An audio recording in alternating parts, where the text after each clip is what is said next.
13-10. Boise State moving on. I mean, we said it before, IMU on a tear. Like Nerdy said, they're just happy to be here. They've been playing for fun all season, just working on team chemistry and mindset, and that's now paid off into a grind set that has gotten them here and now gotten them one step closer to the playoffs. As the cheers and echoes of a record-breaking championship season fade, the Boise State Esports team prepares to start it all again. Winning teams like the Broncos share and live a culture which informs everything they collectively believe and do. This starts with its leaders. Doc shares the blueprint for success.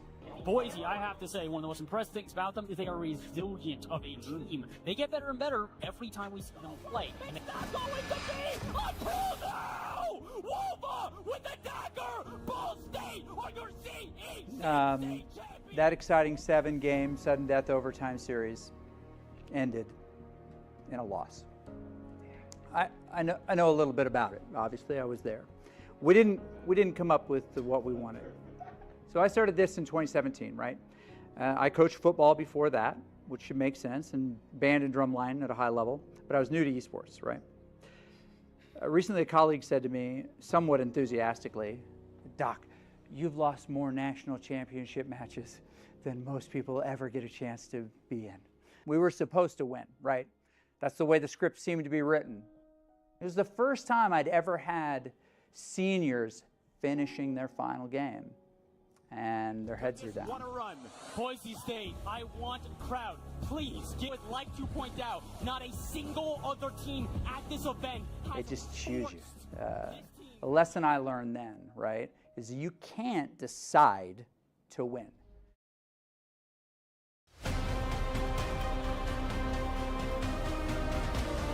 We don't get the team we want, we get the team we build. But Boise's yelling at the top of their lungs, attack us, we dare you.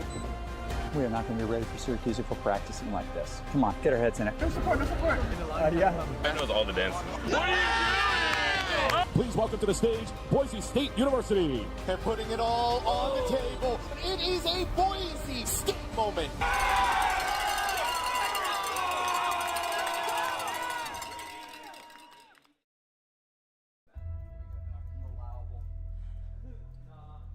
This time, the moment we've all been waiting for all year long, Boise State versus Ball State. The CECC 2024 Rocket League Grand Finals is about to commence. Boise, I have to say, one of the most impressive things about them is they are resilient of a team.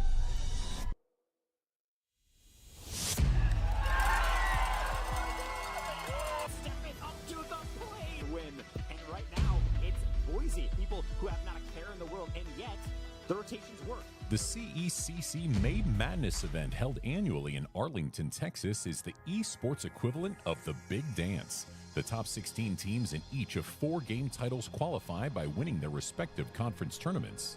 This was the second consecutive national title match appearance. The opponent was Ball State, a school that had taken its inspiration to create a program from Boise State. This best-of-7 series would decide the CECC national champion. Yeah, that's definitely the nicest stage I've ever been on, with a big crowd, everybody's cheering. You can hear them in the background, even with our headphones on. Runner up in front of them. Absolutely. As we said, Ball State have been indomitable at times. A perfect sweep, as we mentioned, on stage. They are that confident. They are that confident not only in their abilities, they want to show. Their last win was not a fluke. It's what they do. And Boise doing it right. The big man Durtho making an appearance early, and hopefully for his squad, often hitting it on the backside. Pure finesse. Oath and Guh can only pre-jump. Waiting for Oath to be able to clean things up, and a demo right back means Boise gets a free clear, and even more than that, how about a free goal? Ball State, what happened here? I saw the demo, and there's another one. That one I didn't see. Preston cleaning up the entire back line, sends them to the scrap heap, and sends a shot on in. No love lost between these two teams. They have a lot of respect, but it doesn't mean you have a little bit of hatred in your hearts for them. You want to embarrass them, in the words of Woozy, and you want to really be able to put your stamp on this grand finals if you're Ball State. We're going to be seeing a lot of mechanics, but also a lot of physicality. Durtho with a red carpet walk down center. We call him Big Man Durtho for a reason. It is not just in real life, it's in the gameplay. This dude is so aggressive and in your face. The dive out of midfield, the bump afterwards. Boise State, I will say, one of the biggest things that is a trick already. He's looking for a fourth. He will not at least find it on that shot, but he will find Preston on the backup. Boost in the tank and a challenge from Oath. No contact. Shots on it! It seems like all these goals are so easy. You would think we'd be more rattled, but it's game one. It's just jitters all around game one. Whether you win or lose, we know that we go into overtime. It's game one. It's game one. It's a long series ahead of us. Woozy, clutch, hits the game winner, and we crush game one. And you see Ball State drain a little bit. I felt really good. Woozy being able to seal us through the first game was honestly something that we really needed. I think it was all just confidence, especially after winning first game. Excited, but we were not getting ahead of ourselves. You want to make sure you mark those kickoffs. The three-goal cushion can be evaporated so quickly, especially now that Ball State's starting to really lean forward in their chairs and also lean forward onto attack. About winning stuff like that happens, it's not necessarily a surprise. It's more so just really them stepping up to the plate. Durtho, what is this? We were so high on energy. We were saying they couldn't touch us. We were going to sweep them because, like we said, everybody was so high on Ball State, and we came out and smacked them. We're up 2-0. We felt untouchable. We felt untouchable, especially since we had the crowd behind us and everything like that. Everybody was rooting for us to win. Ball State looking to tie up the series after 2 games in a row without much control. Goals, but it was definitely as contentious as this, with the two teams really meeting each other for almost every 50 and walking every shot. That finish shot would be different! What was built different, bro? What was that? That's not rotation. You can't do that. Why are you cutting right in front of the face? You know why? Because Preston has no idea what's about to hit him. Woozy. I was like, Gus good at the game, you know? I mean, we kind of handed them that game, I like to think. They're all solid players, so whenever we make mistakes, they're going to capitalize on it instantly, and we got punished for it. And I say we were in for a doozy of a grand final. I was not ready for this. Get your cardiologist on speed dial.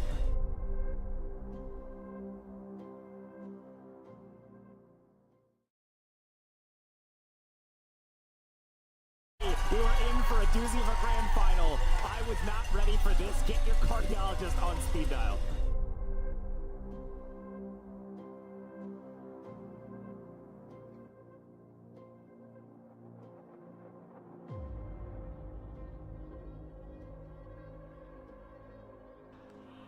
And yet at the end of the day, you have to just sit back and really white knuckle it through a grand final like this, because we are 5 minutes potentially away from this being all over. Game 7, here we go. CECC Arlington, get loud, get proud. Boise, Ball State, I want to hear you scream. It's game 7. It is the closest match, the closest series we have seen all event. And all that is going to separate these two teams is 5 minutes of gameplay. Ball State down. That look connects, that's probably a goal. Yeah, Oath is certainly chased for it. He was zero boost. He's still a menace. Wova, flip reset. No one's gonna get it on the goal line, and then crosses the threshold. Ball State able to get yet another game in a streak, scoring first. That is perfect. We have had. But right now, Ball State has to make sure they dig deep. Defense sometimes just isn't enough, especially when you can't escape your half. That's a bump in midair. Woozy gets the easiest shot of his life, and he delivers. There it is, a tie. And it feels like every time we have seen that 1-0 lead, it's almost always going back to 1-1. Every single time that we see one rotation out of whack and allow wide open shots like that. It's not going to be powerful, but it does generate a double. Maybe something Woozy can do with, because that's another touch. Wide open Preston. Double tap. He is going to deliver. Not just the double touch. Watch the bump here. Woozy comes swinging through and goes headhunting for Oath in net. We knew the stakes, and we knew that everybody was anticipating a banger match, so we gave them a banger match, and we felt like we were the better team the whole series. Boise knows that. That's why actually they're allowed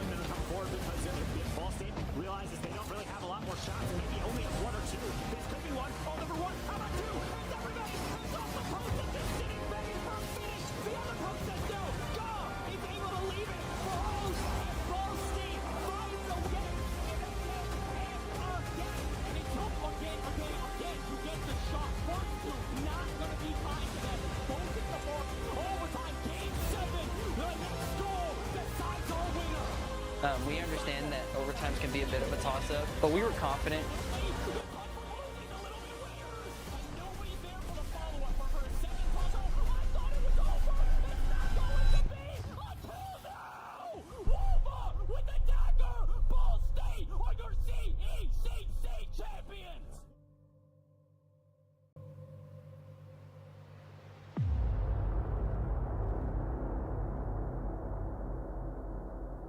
This is about as close as it gets, right? 10 goals scored with 12 seconds left or overtime in all of these games. 7 games ultimately decided by not even a quarter minute. We lost in overtime. It was more so like we knew it was our faults. You know, we kind of dropped the ball there. And it sucks. It sucks, that feeling. It's a drop in your chest, but that's how the game goes. And we were happy to perform, but sad we ultimately lost. But we're ready to get them back next season. A core belief of the Broncos is circumstances don't define us, responses do. As the new season begins in the shadow of Arlington, the goal remains the same. To reach it, players and coaches must recommit to improving daily. Strategic coach Peyton Wilkin is a Boise State alum. Since hanging up his controller, Wayton, as he's known on YouTube, has become one of the most respected content creators in Rocket League. His knowledge of the game and perspective from his time as a player makes him an ideal strategic coach to such high-level players and a powerful addition to the Boise State coaching staff. It's good. We can't decide the outcomes. We can do the work that will likely influence them, but we were there with the right people. We get the team we build, and the right team was up there.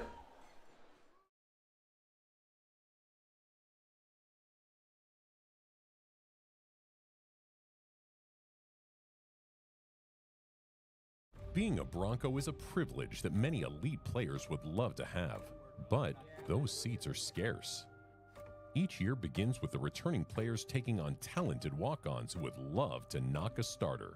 Like anything valuable, it must be taught and developed and practiced and identified when you see it. Above the line is our predetermined strategy. The Titanic was going down. They chose to play. But BCD has never solved a problem. It's never improved a relationship. Today, just commit to yourself to stop wasting your time and energy that will never help you. We have to have strategies in place for how to respond, because we're going to need to respond to bad things happening all year. It's what makes a champion. Tim Kite calls these the R factors, right? The response factors, the ways that we can respond when things go sideways. And they're approved for everybody and the coaches, right? All the way down to the players. The first thing is we have to be able to press pause. We have to be able to press pause so we can gain clarity. Find out what this situation requires of me. Resets the goal in front of us. Doesn't allow us to act on autopilot. A productive pause can be super fast. It can be a couple seconds. You can get the action that you want. You'll occasionally see me take my headset off and just not listen to comments for a second so that I know how I can help. We have to be able to R2. We have to be able to get our mind right, understand the mindset that we're in, and make a good decision to get us to the place we want to be. Lots of things will pop up, but we have to be able to make sure we're in the right mindset to solve the problems and not complain against them. One of the things you can always do, elite players who win in their mind first can control their mindset. We have to be able to step up. We have to be able to ask the question, what does this situation require of me? And then act on that. Step forward and do what the situation requires of us. We have to be able to R4, adjust and adapt. The ability to be flexible is required. It's a mandatory skill of champions. We all had to adjust and adapt for CEC finals. Peter was walking. There was no way, no matter how much he wanted to go, that his mother was not going to let him go. He had to walk, right? Wyatt stepped up. We all had to adjust and adapt to what that situation was going to be, right? But the truth is, we don't have time for complaints. Everything is changing. Locations, like when we go to Vegas, for example, and we play in front of a crowd when they're playing like the stream behind us, and being able to focus in a Yeah. I think we practice this probably more than other schools do. The best opponents will put us to the test, and what we've done before will stop working. When it does, we have to adjust, adapt, change it. If we don't like what's happening, we have to be able to maneuver to get a better outcome. And we have to R6 build skills. As good as we are today, this is the worst we will ever be. We're going to continue to work throughout the year to build skills that you don't even think you need yet. You're going to be forced to develop. So will I. Every one of us is going to have to raise our level significantly to be as successful as we expect to be. Maybe we're just trying to be better teammates. Maybe we're just trying to be a little bit lighter on our feet and smile a little bit more. This is the process, and we're going to have so much success because of it. I've been excited to share this with you. You got a little sibling rivalry? Is that what I can call this? What are the thoughts on that? So we played each other a bunch. We kind of had their number in CCC, and they've had our number in CVAL for this year. So we're just hoping for a good match, and we've had a long history with them, and it should be a good game. Stress changes the equation for everyone. But remember, we don't get the team we want, we get the team we build. We don't get the culture we want, we get the culture we build. Our goal last year was to build this into a team. For us, we had some struggles. We didn't win the Red Bull Campus Clutch, Rocky Mountain Regional, like we had the year before. They need to start pinging the spike and getting in and defuse and stopping the defuse. But with that, CU Gold walks away with a 13. I mean, the outcomes of those don't define us. Every day was a fight to stay above the line for us and to continue to improve, and what a difference it made. We would go on to win the Mountain West, undefeated. Just like that, they get it. Wow, nice job, Broncos. That'll do it, and they have won the Mountain West Championship for Valorant. So 7 years, 592 losses, right? I've had to learn from every single one of these. Let me be clear, coaches don't lead teams to victory. Elite performance leads teams to victory. When you give them the play, they execute the play. Everybody knows what they're doing. You have the confidence. You have the skill to beat these guys. Keep playing. What we start with today is not quite what we left at on that stage. So I'm hella proud of you. And this is going to be a killer year. You've done hard things. We're going to do hard things still, but we get to do it together. And so this is the process, right? We've got our starters, people we've recruited and played with for years, and there are walk-ons who want to take their seats. And that's what this night is about, an opportunity to build an amazing practice squad that wants to share punches, go back and forth with the top squad. And they're doing it right now. The underdogs are winning. David taking out Goliath.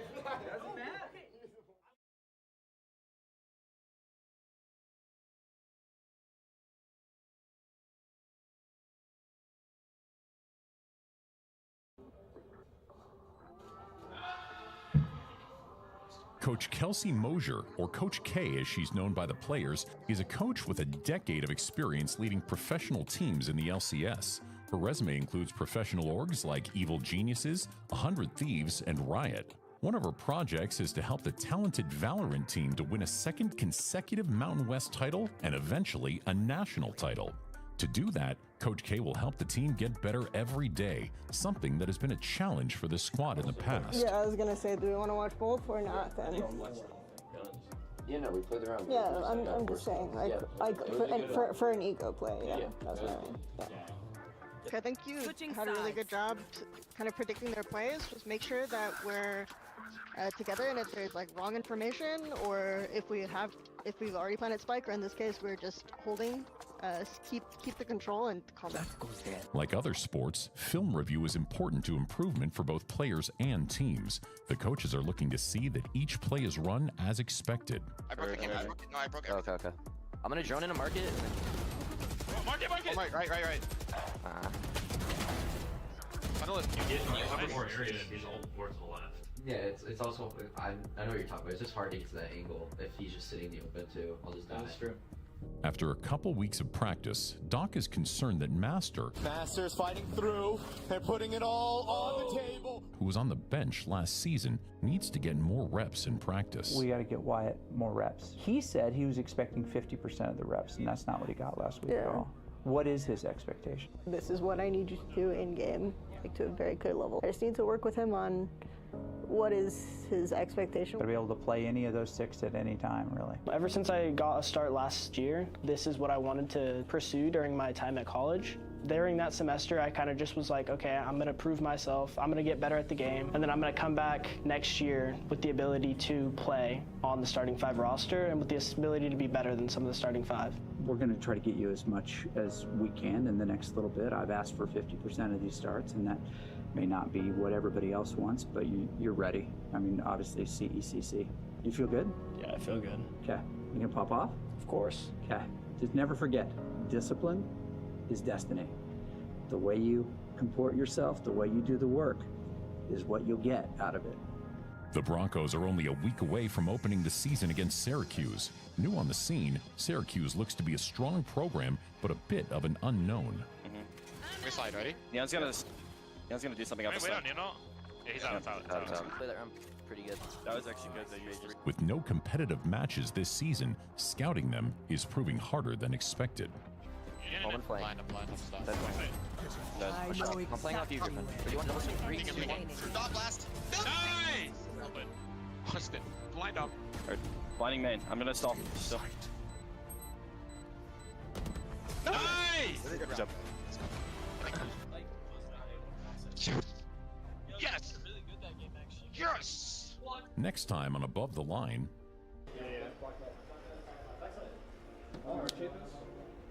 Seriously, for real. We are not going to be ready for Syracuse if we're practicing like this. Come on, let's get our heads in it.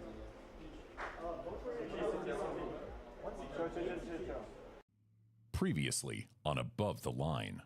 That'll do it, and they have won the Mountain West Championship for Valorant. Like anything valuable, it must be taught and developed and practiced. But the truth is, we don't have time for complaints.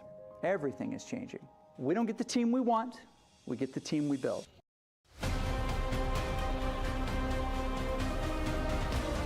We don't get the team we want, we get the team we build. The Boise's yelling at the top of their lungs, attack us, we dare you. We are not going to be ready for Syracuse if we're practicing like this. Come on, get our heads in it. No support, no support. Yeah. Man knows all the dances. Please welcome to the stage, Boise State University. They're putting it all on the table. It is a Boise State moment.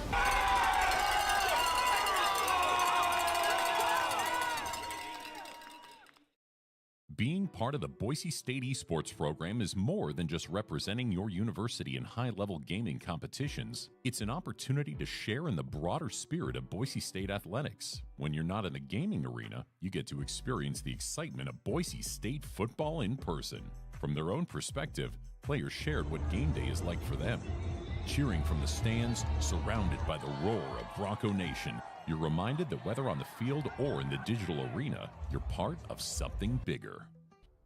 A Division I college football program serves as the heartbeat of its campus, drawing in fans, uniting students, alumni, and the community in a shared sense of pride and tradition. At Boise State, the football program is no different, acting as a central force that not only garners national attention, but also creates an undeniable energy on game days.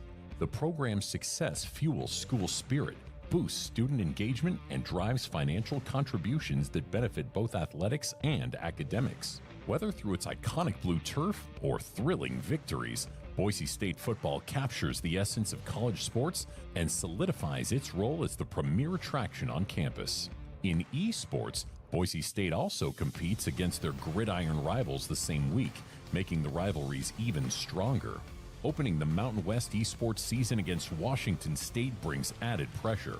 Over the past 2 years, an esports win against the football rival all but guarantees a football win. So, the pressure to beat the Cougars this week is palpable. They're a strong football program and esports program. take a look at the lineup Boise State brings. I said they have their all-star varsity lineup, and if the varsity Boise State team is playing, that of course means that we have to have Emiliano Flores, Cade Hall, and Gabe Reynolds joining us. We've also got Preston Ferrante, Grant Coupal there as a backup, and then we've got Peyton Wilkin there as the coach, one of the most prominent Rocket League creators on the internet and a great coach for Boise State University. As we're ready to head on into the action, Boise State versus Washington State, the Broncos versus the Cougars here tonight. We'll see which team gets off to a quick start. And remember, Boise State is defending champions in the Mountain West, so if you want to talk about having a target on your back, the Broncos certainly fulfill that description. So we head on into game one. We'll see who is off to the races first. And I like this first game is always the true testament to who's going to have the momentum here. And right off the kickoff, it's going to go neutral. Gill's going to get it clear onto the Washington half. Fitz is going to have to collect back, grab the corner, try to get some sort of clear out. But Durtho's there faster than him. One to the ceiling, gets the dunk, gets the flip reset, almost gets it. Rocket League requires great communication, which means each player is constantly identifying their location and intention to one another. This allows each teammate to visualize each other in 3 dimensions to set up the perfect play. All right. Try one more. That's all. One up. Nice. He doesn't have follow. There we go. I'll be Far forward. Me again. Nice. Up there. 2v1. Nice. Durtho with a final touch to push it in. Boise State up 1. Gill goes off to the side, passes to Woozy in mid, back to Gill, and the shot almost goes through, but a save by Wimples. Washington State has been pretty good at reading Boise State's attempts, and we're still tied 1 apiece, but the shot from Durtho right there puts the Broncos into a 1-goal. There, Woozy, he's got the shot. Oh, no. Oh no, Woozy, that is just not the shot you take. Hollenberger. Fitz demo in midfield, leaving it open for Woozy. Quick shot on goal, misread by Washington State. Gets another one for the Broncos. That's just more confidence out of Boise State here, getting them a 2-goal lead here late in the game. And now they're just looking to hold, score some more, and make sure they can close that game one. Despite dropping the first game, the Cougars are far from out in this best-of-5 series.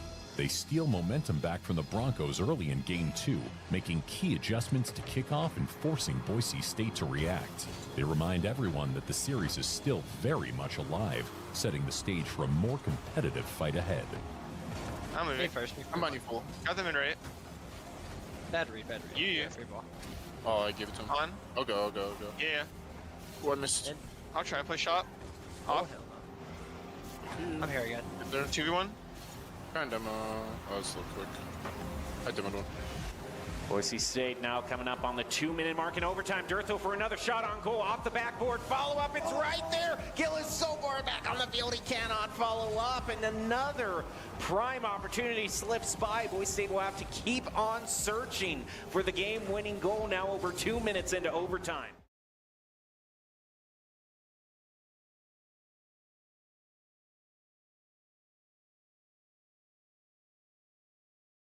Can put it away or at least get themselves up to match point for the Cougars do. Guaranteed to see at least game 4, first kickoff. Durtho follows it up, gaining a bit of ground for the Broncos, sets it up for Woozy, and that's a good start to get things back in line. Looking to play safe here, trying to get another 50 to keep that Boise State offense going. He's pre-jumped it, he's gotten the 50, a little bit boost left for another touch. Durtho plays it slow around him, and Woozy's with the open net, and BSU go up 2-0. Really nicely done for the Broncos, having that little bit of extra padding. With Game 3 in this best-of-5 going the way of the Broncos, Gill, Woozy, and Durtho need only use their trademark speed and focus to finish off the Cougars in Game 4. When you talk to these players, they love the best-of-7s. They love the long matches. They love being in it for the long haul. That's one of the strengths that the Broncos have, I actually think so. They can be in it till the very last moment and still keep the throttle pounded down to the floor. Here we go into Game 3. Durtho trying to gain some ground. Woozy follows up into the corners. Boost starts Washington State. Nice play. And Venom and Fitz will now, who's going to head it. Looks like Venom tries to find his clear, but it's a bit awkward touch for him. Woozy comes in with the shot off the backboard, trying to dunk it down, and doesn't find it. The demo there kind of blinded us there. Woozy was so close with the shot. Far post shot for Gil to save, and he doesn't indeed. No boost there. Cut out of Woozy, and then the pass to Gil. It's perfect. Because Gil's coming off that 50, and he has that momentum upfield, and Woozy has the recognition to see him, and it's a perfect shot for Gil. Yes. That's Not the Gill and go. That's Gill and go for sure. That was Gil-tastic. Not the Gill and go. Yeah. Not the Gill and go. Was in a beautiful spot to take the whole match away. Sturtho tries to make his way upfield. Gil comes in to keep the ball away from Fitz, sets it up for Woozy, goes for the shot, a whiff on that one. Could have been a great opportunity, but Boise State still in the lead by 1 as we close out the first minute. Fitz drives it around the corner. Woozy to stop centering, goes on in. Venom with possession, just trying to fake out the remaining defenders, and Sturtho is able to slither on out of there with the ball. And another chance for Boise State to score. Control that Sturtho has is just mesmerizing. The way he can move the ball around each player. And now it's Woozy's turn. One touch of the sidewall, gets over the last man. Sturtho's going to have the beautiful reset. When he doesn't get it, Gil with a 50 there. Wimples is just lurking in the backfield for Boise State, and he gets a shot on to tie the game with a minute and 30 in. Sometimes it is these long clears with the play off the wall like that, just that catches the other team off guard in their rotations. Sturtho in the corner. Who's going to try and get one touch? Low on boost. Everybody is. Wimpulse there with a touch.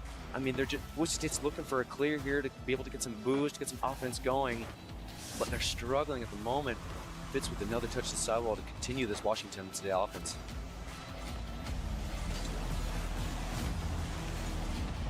Off to the side of the goal. Fitz goes moving in. Doing a great job of keep away from Washington State. Got 1 minute left now to decide it all. Boise State still needs 1 goal to win. And they find it. What a shot by Woozy in midfield. So well aimed, just off the bumper of the defender. Oh, the recognition. The pass out of Gil to Woozy. And what's even better about this whole play was the placement. To be able to pin perfect, shoot it. Like, another touch out of Sturtho. Double. Oh, it's so close. Save out of Venom. But Boise State is back to what they want, and it's an offense-heavy play style that they're liking. Oh, off the crossbar. Follow-up by Sturtho. That's the Broncos we know and love. Putting the Broncos up to a 2-goal lead with 14 seconds, most likely putting away the match with that great play right there. Boise State here still finishing it off 3-1. With the Rocket League victory, it feels as though the path to victory has been paved, and all eyes now turn to Saturday's game, where Boise State football has the opportunity to continue their winning streak and solidify their dominance.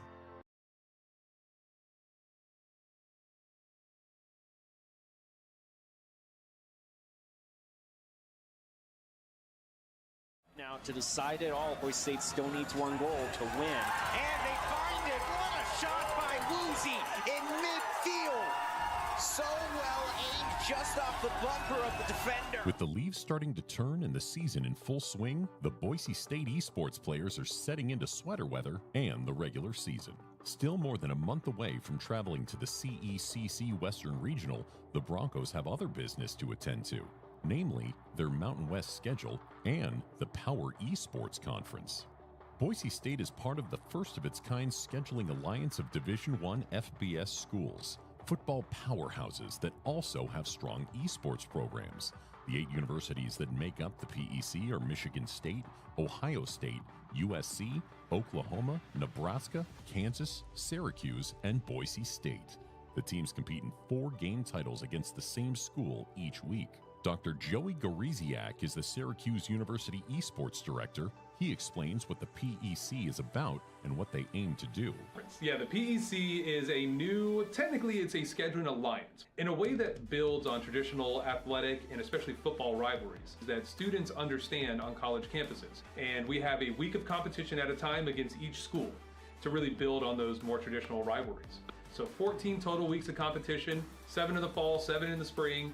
Rocket League, Valorant, Overwatch 2, Smash Brothers are the games that we get to compete in against each of these schools on those given weeks to really build on those more traditional rivalries. Like college football that culminates in a football playoff to determine a national champion, the 8 schools of the PEC are on a collision course for Las Vegas. Dr. Goriziak explains. It's really cool that we're able to provide a world-class facility for an in-person championship at the end of the year. We have this round-robin regular season that will build into an in-person championship with some of the biggest brands in not only esports, but the biggest brands in college in Las Vegas in early April, so that students have the chance to compete on one of the biggest stages in esports. So we're really excited that we are able to work with the HyperX Arena in Vegas to bring this world-class kind of competition to a world-class venue to have a really unique championship in person by the time April rolls around. With their sights fixed on setting themselves up for a Vegas championship,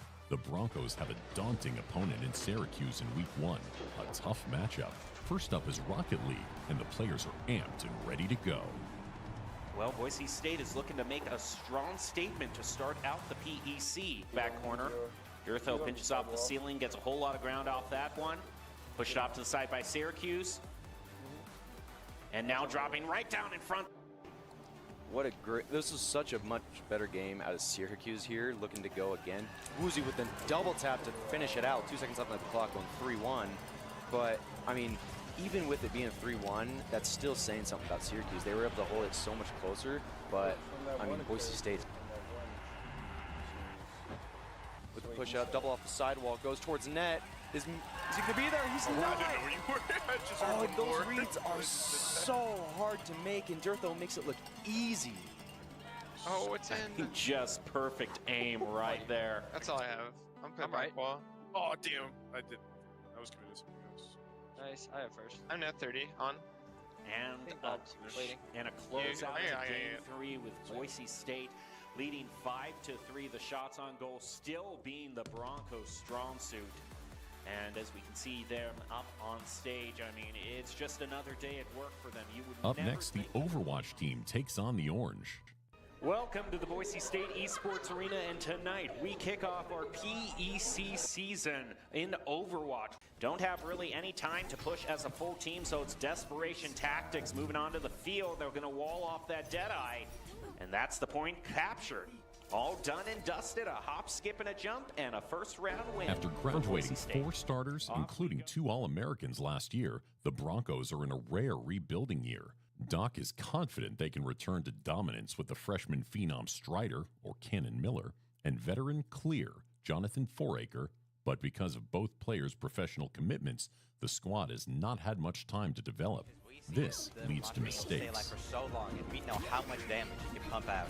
So what looked to be a possible sweep, you know, you didn't join us for the beginning of the match, but I said right before we went on, Doc said, how about we sweep this in 3 maps? Oh, no, Syracuse says. They wag their finger right in Boise State's face if they can win this last match. They've got this Oracle Ray to help them be tanky as well. And Lyric just falling time and time again to the Pulsars is just making Boise State unable to fight these team fights in any meaningful way. Strider doing the best he can to bring it back with the Dragon Blade, but they do not touch the payload, and Syracuse upsets Boise State in Kings Row.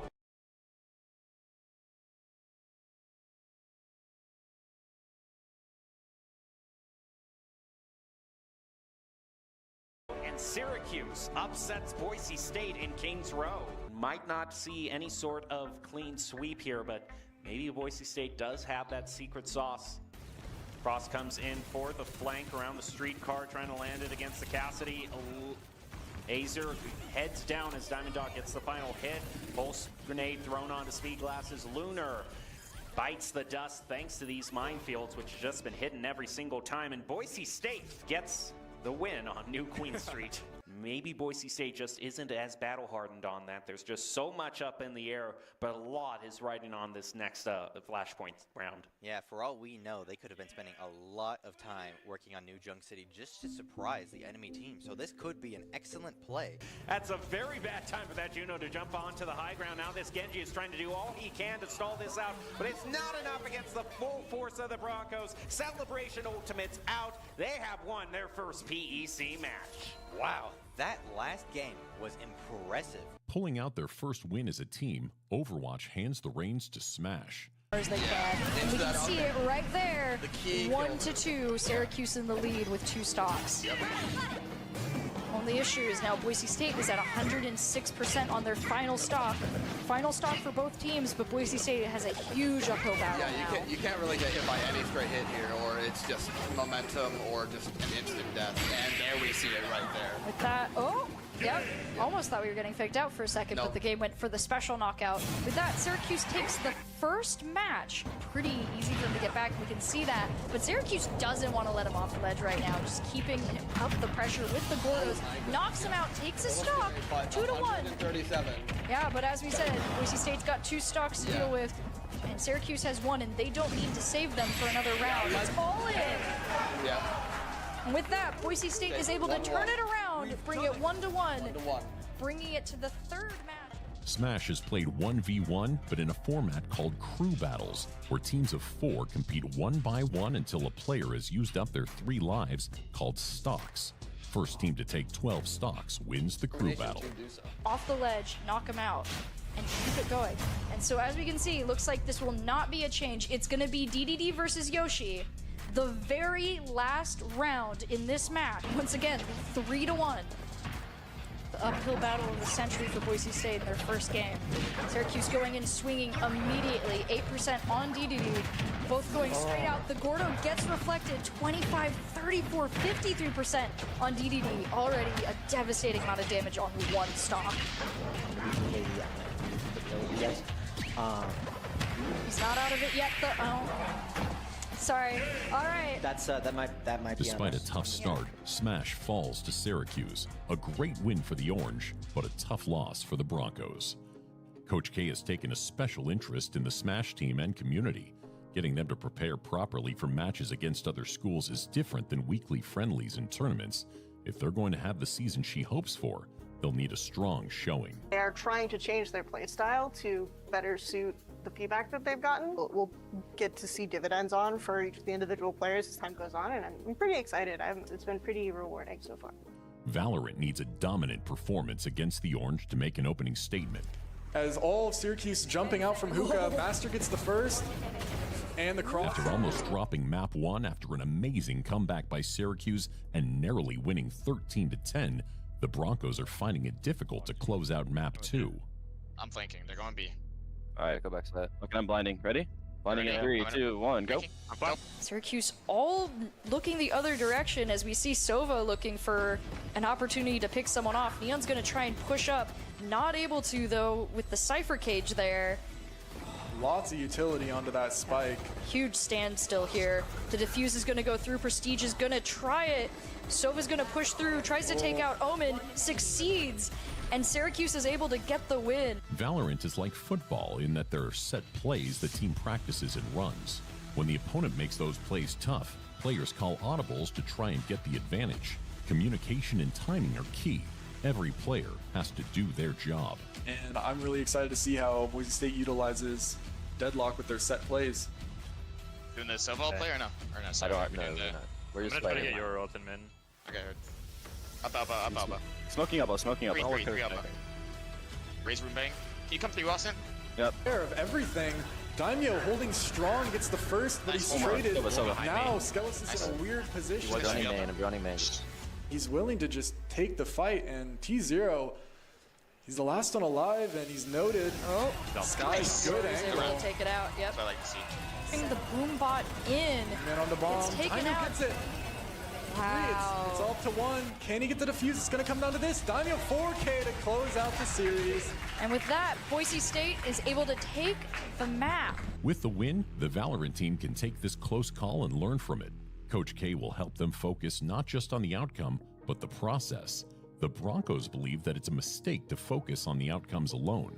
It's the process of improving every day, with wins or with losses, that determine the outcome of a season. They'll review the video from this match to teach them how to be better. They'll use what they learned from this match to get better every day. As Doc says, we don't get the team we want, we get the team we build. Previously on Above the Line. Welcome to the Boise State Esports Arena, and tonight we kick off our PEC season. He's trying to do all he can to stall this out, but it's not enough against the full force of the Broncos. They have won their first PEC match. Wow. It's all up to one. Can he get the defuse out of this? And with that, Boise State is able to take the map. It all, Boise State still needs one goal to win.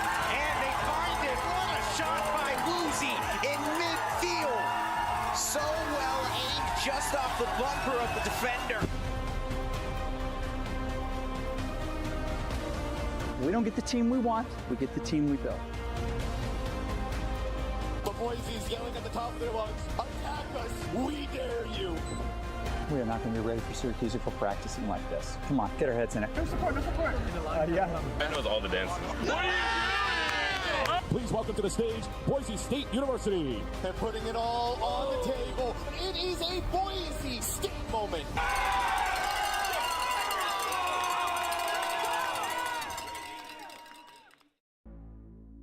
Boise State Overwatch opens their run in the CECC West qualifier against the Tritons of UC San Diego.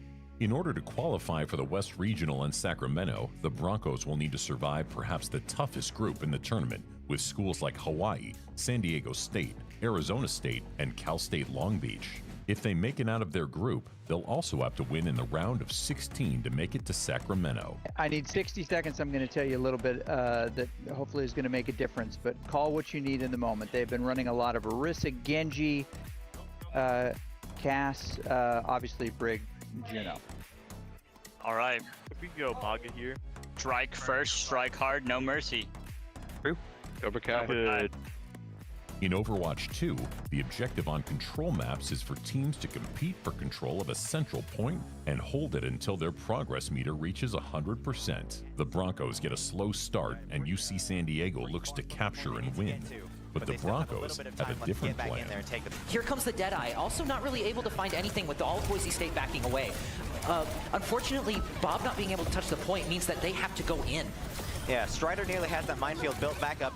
They just dropped it earlier, but they're almost back. There it is, right there, as they're able to get 4 of the kills, mine being the only one left, trying to hold the point as best they can. The best teams run plays and rotations, just like in football, basketball, and volleyball. Cannon Miller, or Strider, is the IGL, or quarterback, on this map, and calls for a very specific execution to win back the point. Yeah. Yep. Yeah, we just got to be there for the rotation. All bottom.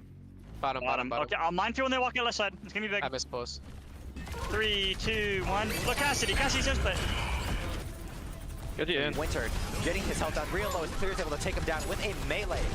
Mine is forced even farther back as Boise State is able to keep the pressure high and get the point up to nearly 50%. After using ultimate abilities to take back the point, the Tritons only need to win one fight to win the point. The Broncos have to be resilient and work together to make it happen. But it actually is winnable.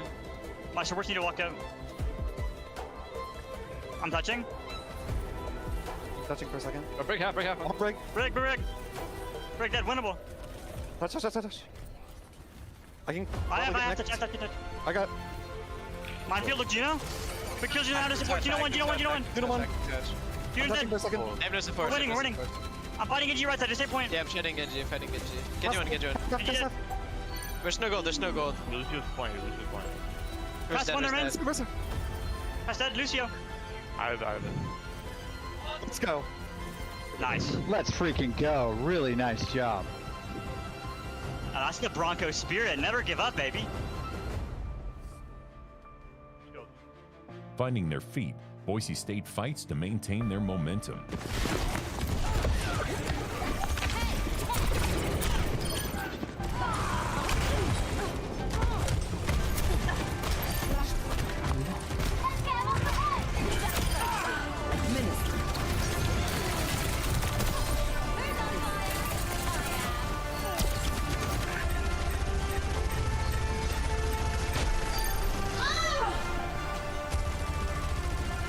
but it's taking a lot of damage from Mine. Cleave's able to take the pick onto a race with that pulse ball. Bro, anywhere, dude. This is last. I'm going creep. One. Cast one. Back. Ori.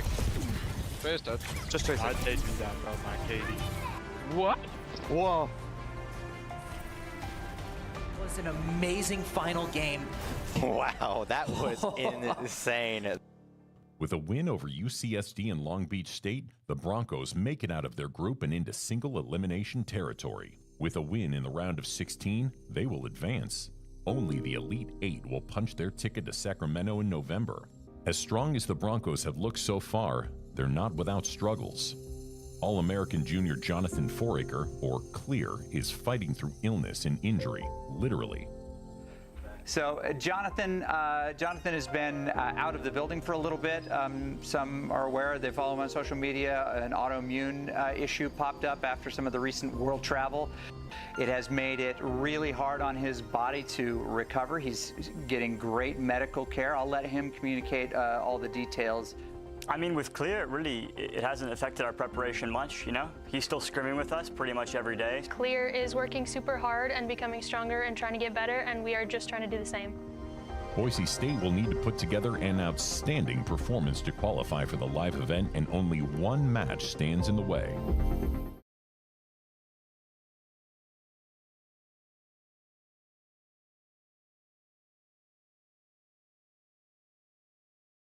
It's the CECC. The Collegiate Esports Commissioners Cup, also known as May Madness, brings together the top 64 collegiate teams from across the country in 4 premier game titles. I mean, this is the full season. We're getting into the tournament qualifiers with CECC West this weekend, and our players are really excited about it. Teams from Power 5 and Group of 5, military academies, and even Division 2 and 3 programs battle it out by winning their respective conference championships to earn a spot in this prestigious tournament.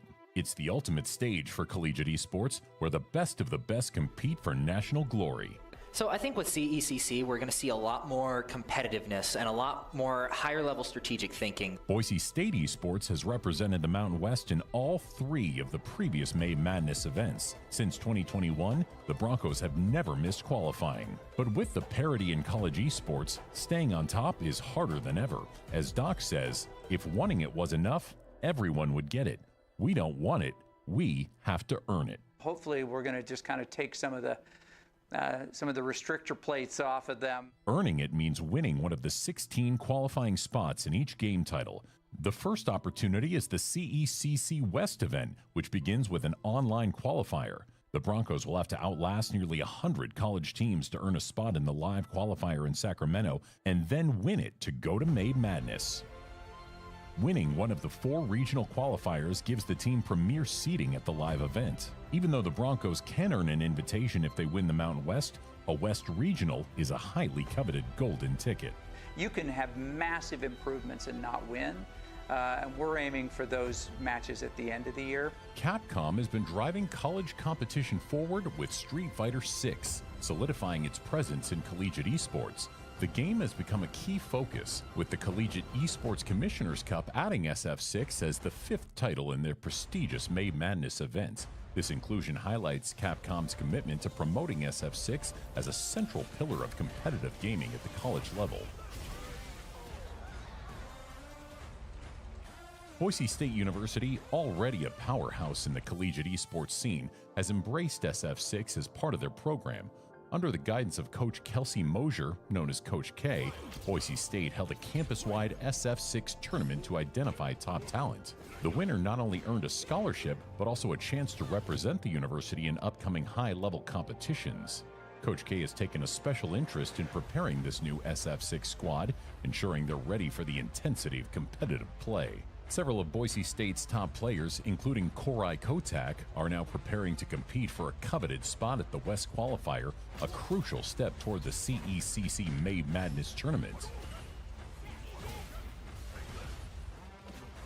With Boise State's long-standing success in esports, these players have the opportunity to make their mark on the national stage, solidifying SF6 as a major force in collegiate gaming. Capcom's push for SF6 and Boise State's commitment to excellence are a perfect match. driving the future of college-level fighting games. Head coach Doc Haskell firmly believes that the key to winning lies in the team's readiness and mindset, saying ad nauseum, "The part that we can control is our preparation and attitude." For him, this means ensuring that every aspect of a tournament weekend is meticulously managed, having good food on hand, ensuring equipment is functioning flawlessly, updating and optimizing the computers, and maintaining an arena environment conducive to focus. This attention to detail is in our control and key to the winning strategy, a cornerstone of the Broncos' success. By focusing on what they can control, Boise State has consistently positioned itself for victory, showing that preparation off the field is just as critical as performance on it. With the strong play from the squad against other talented schools, the Broncos are grateful for the results and advancing to the West Regional in Sacramento.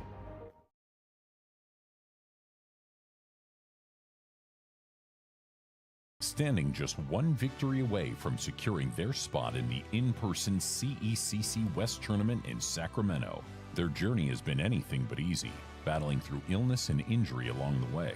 Jonathan Foraker has fought through adversity with the help of his teammates, but it's been the leadership of Carter Moore and the explosive talent of freshman phenom Cannon Miller that has propelled the team forward. Now, only one obstacle remains: UCLA. Like Boise State, UCLA has their eyes set on the same prize, fighting for the chance to qualify and prove themselves on the biggest stage.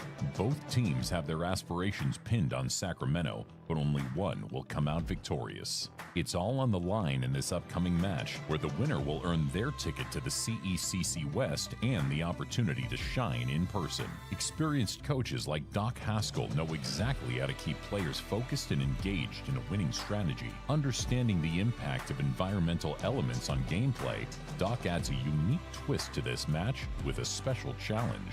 If you boop more than one person, you get a Big Mac. On this specific map? Two. How many people? Two. Two total. You have to get two. You don't have to get them at the same time.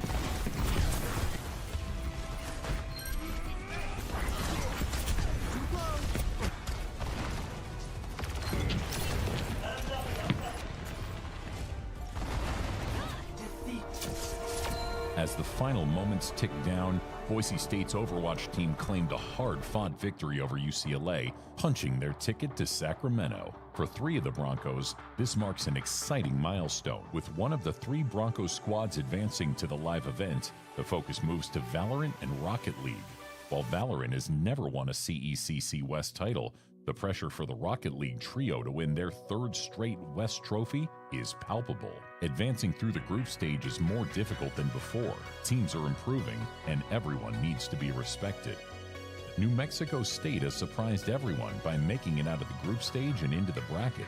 They'd love nothing more than to upset the perennial favorites. We saw them play New Mexico yesterday in the group stage. So what's the biggest thing they have to focus on today to get the win? As long as they take the first game and keep the momentum rolling, then they should have a sweep. In the opening moments of Game 1, Boise State's Rocket League team struggled to find their rhythm, seeming just a beat behind New Mexico State's solid defense. Ooh, that was a nice shot, actually. Definitely didn't expect that one. No, it did not. It almost looked like a pre-flip into the ball. Oh yeah, nice skin touch there. Namp gets it over the last defender, and New Mexico getting the first goal here. Passing plays will definitely catch them off guard, especially with third man taking a shot. Should be a goal from Gil. There it is. Good goal. Despite the slow start, the Broncos rallied late, edging out a victory to take the first game. Bump on the last defender by Dirt, though. It's open. Great play. New Mexico State answered back in Game 2 with fierce defensive play, holding the Broncos to a single goal and claiming a hard-fought 2-1 win and capturing back the momentum.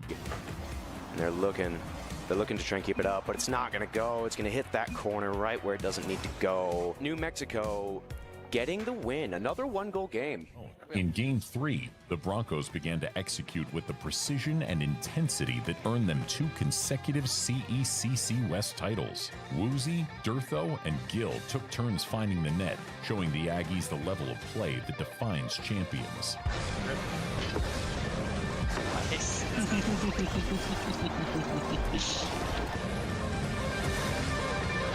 I respect it. I don't blame him, bro. Come on. Nice, good shot, Gil. Yeah, that's ethical right there. Look at book! Magic Tree House. Book number 52. What? Was that deep cut? Did you not read those back in the day? I don't remember 52. I got. You're beating. I got solo. I got solo. I got solo. Alright, that's it, dog. That's all you get from me. You got your video. You got your video. You got your video. That's level for the rest. Let's go. That's all you got. With each goal, the Broncos built a lead that put the game and New Mexico State firmly in their control, sealing a decisive win. Ticket number 2 punched for Sacramento.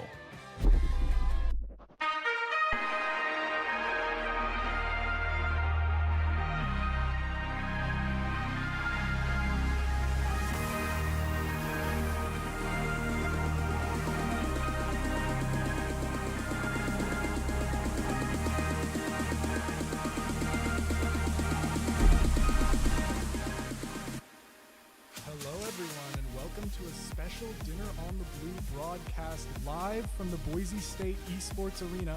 My name is Zach, and I'm joined by Danner and AJ, and today we're going to talk a bit about the program, the year that our Rocket League team had, and then you even got a special surprise, a live preseason Rocket League game against Syracuse here today. So, Danner, how would you explain esports to someone who's maybe never heard of it before? I mean, it's esports, so electronic esports. Anything video game related that has some sort of competitive aspect to it can be considered an esport if there's a community for it. So Rocket League, you have your competitiveness to it, and then you get players that want to maybe step up their game and play for maybe a little bit of money. Like you can get a community for that, and it just builds from there. Then you get audiences, you get funding, background, like whatever you want, and it can turn into this huge thing. And AJ, how would you describe just kind of the environment and the culture that's kind of building here, not only at Boise State, but in the college esports community as a whole? Oh, it's so much fun seeing the kind of energy that revolves around this community, especially when we see these live events in person. With our LAN events, it's always so much energy, people getting so excited, both from us as the casters as well as everyone out in the audience. It's always just cheering, going crazy. If I could describe it in one word, it's probably chaos. I love the chaotic energy of esports. That's what really gets it going, what gets people excited. And speaking of the chaotic energy, just recently we had our teams go to Las Vegas, the HyperX Arena, for the PEC tournament. And I think our Rocket League team might have had the most interesting run there. Obviously, of course, Doc, Coach K, Waiton, they got all their players very prepared and ready to lock in for these games. And we got out to an early lead in the upper bracket, which was not really super unexpected for our Rocket League team. They've been historically pretty good, but still it is a little different doing it in that moment in front of everybody. You can see the crowd, you can see kind of the energy, the anxious kind of just the atmosphere in the entire place. But you feed off that energy, though. That's what really makes it special. Being there in person, hearing everyone cheering, that's what makes it awesome. And Boise State did a great job. They got out to an early lead, and it led to a Syracuse versus Nebraska do or die match. The winner has to go home, isn't able to go on in the tournament, and it was intense. Syracuse, of course, recently put so much effort and money and resources into their esports program, building it up, and they came to show it at the tournament.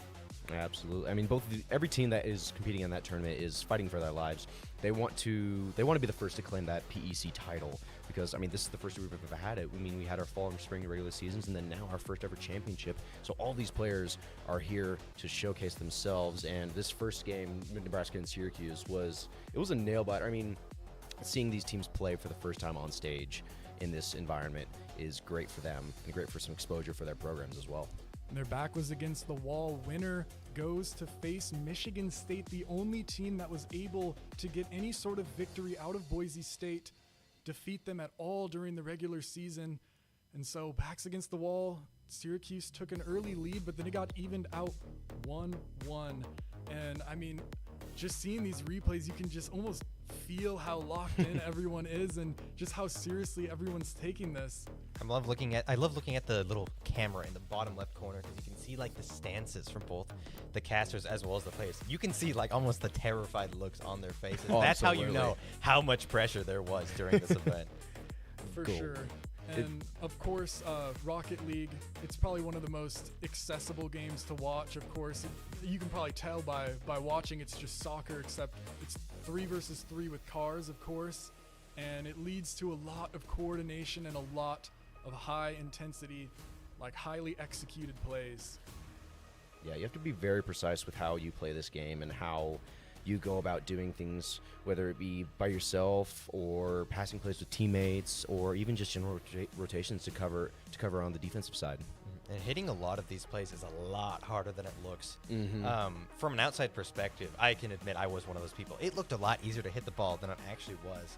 So seeing the tension and seeing the excitement, like you're like, oh, I could totally do that. And then you go into it, you cannot do that. Not with that. Tons and tons of practice. In the losers semifinals, do or die, Nebraska ended up taking the win 3-1, moving on to face Michigan State, another prospective winner of the tournament, a favorite going in, but of course anything can happen when you're in the bright lights of the HyperX Arena, the PEC tournament. Absolutely. And I feel like Michigan State going into this game was probably really confident. I mean, they're one of the forerunners going into this tournament. They're one of the ones that everyone looks to be maybe the potential champions at the end of the game. So seeing them in this lower finals, potentially not too heard of, but they still managed to, I mean, both these teams put on an amazing game here. Another best of 5 that went really well. It would have been scary, honestly, for Boise State, regardless of whichever team won. Mm-hmm. Just because we know that both Michigan State and Nebraska have a lot of experience getting some crazy plays, some crazy clips. So it was probably a nail biter for our team, just trying to juggle which team would be less painful to go up against. Right. Certainly, but I mean, you can only play who's in front of you, and they were waiting at the top, waiting for the winner of this game. Michigan off to an early dominant lead, kind of unsurprisingly. Of course, they have that talent pool, and I mean, it's just intense. And in single elimination, double elimination tournaments, it's like March Madness. You know, you don't have a lot of room. You might be the better team, but if you don't show up and prove it today, you'll be crying on the bus home. Absolutely. I mean, even in a LAN environment, when all that pressure's on you, it could really determine how you're going to play that day. Sure, you could be playing the best out of your life, but it can still come down to like one decision that was miscalculated or not quite thought of, and things could go south so fast. But overall, I mean, this game was very close. Both of these teams put out a heck of an effort to try and put themselves all the way to grand finals, where they would potentially play Boise. Yeah.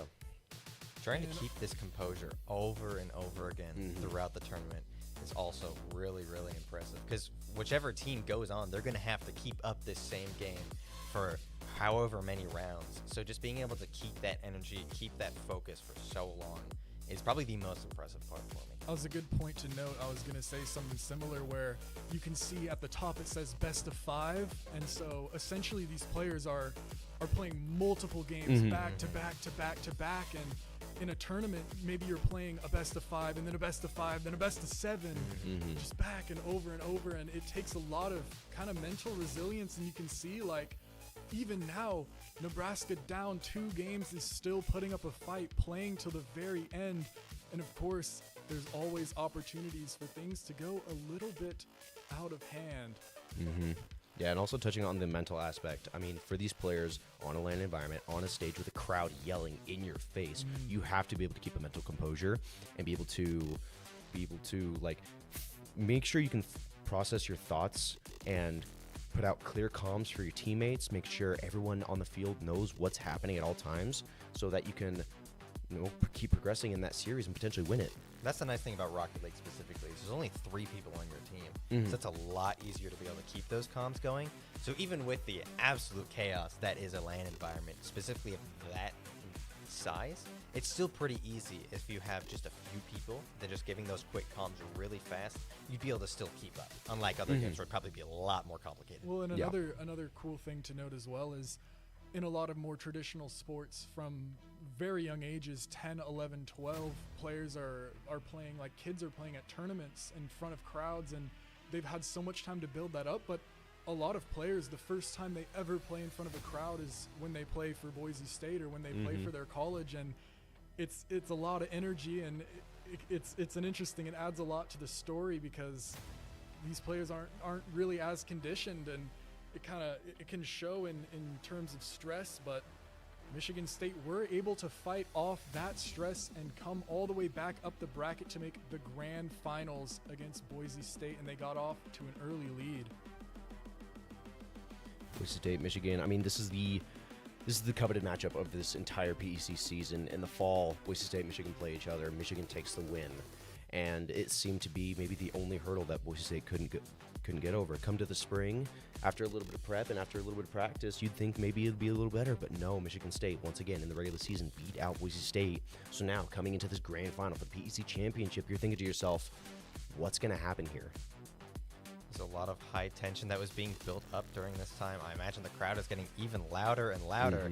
Like you just said, when you're not conditioned to that, it's a little overwhelming, and it's going to get louder. It's going to get crazier the further you get into that tournament. So at that point, they just have to hope that they have gotten a little more used to the crowd by then, so that way they can still keep that composure as they get into however many games in they are at this point. Boise State able to take an early 3-1 lead in the best of 7, but kind of difficult to hold on to, especially with all those situations that you've just gone through.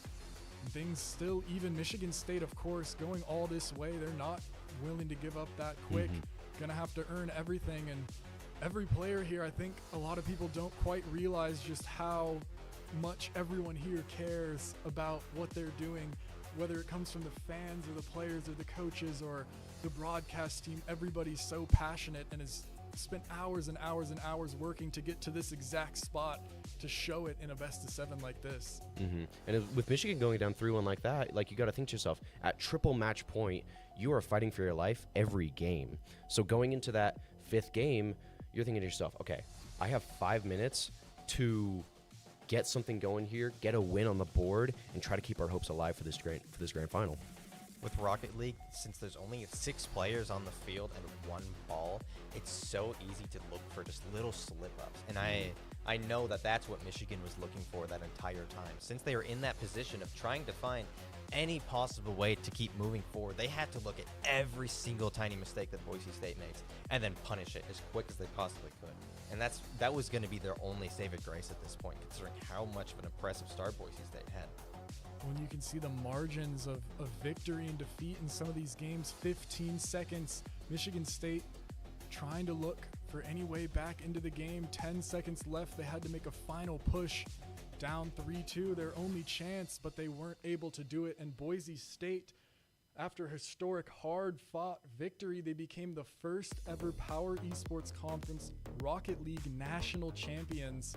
In a deserved way, too. Worked hard the entire season and took it at the end.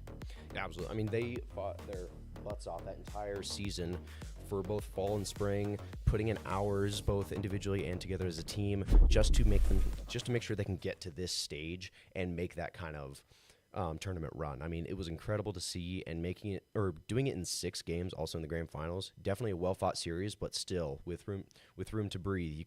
It was a well-fought win. Well, yeah, and of course, it's just, it can't really be understated how important this is to everyone. And of course, not only Rocket League showed up to the PEC tournament, Overwatch and Valorant were there too. They both did well in their respective brackets, but Rocket League able to go all the way and take it home. And with not much more said, we've got 3 players here ready for a preseason exhibition here. I mean, I'm excited. I'm excited to see what's going on for the next years. These new talents, and there's some players here that have to be switched up, right? Oh, absolutely. I mean, so far we're still rocking it with our original roster with Emiliano Flores, Kate Hall, and Preston Ferrante. Those are our 3 main players. You got Durtho, Woozy, Preston, respectively, and that's going to be your main roster. And Peyton Wilkin on the backside of them, coaching them along the way.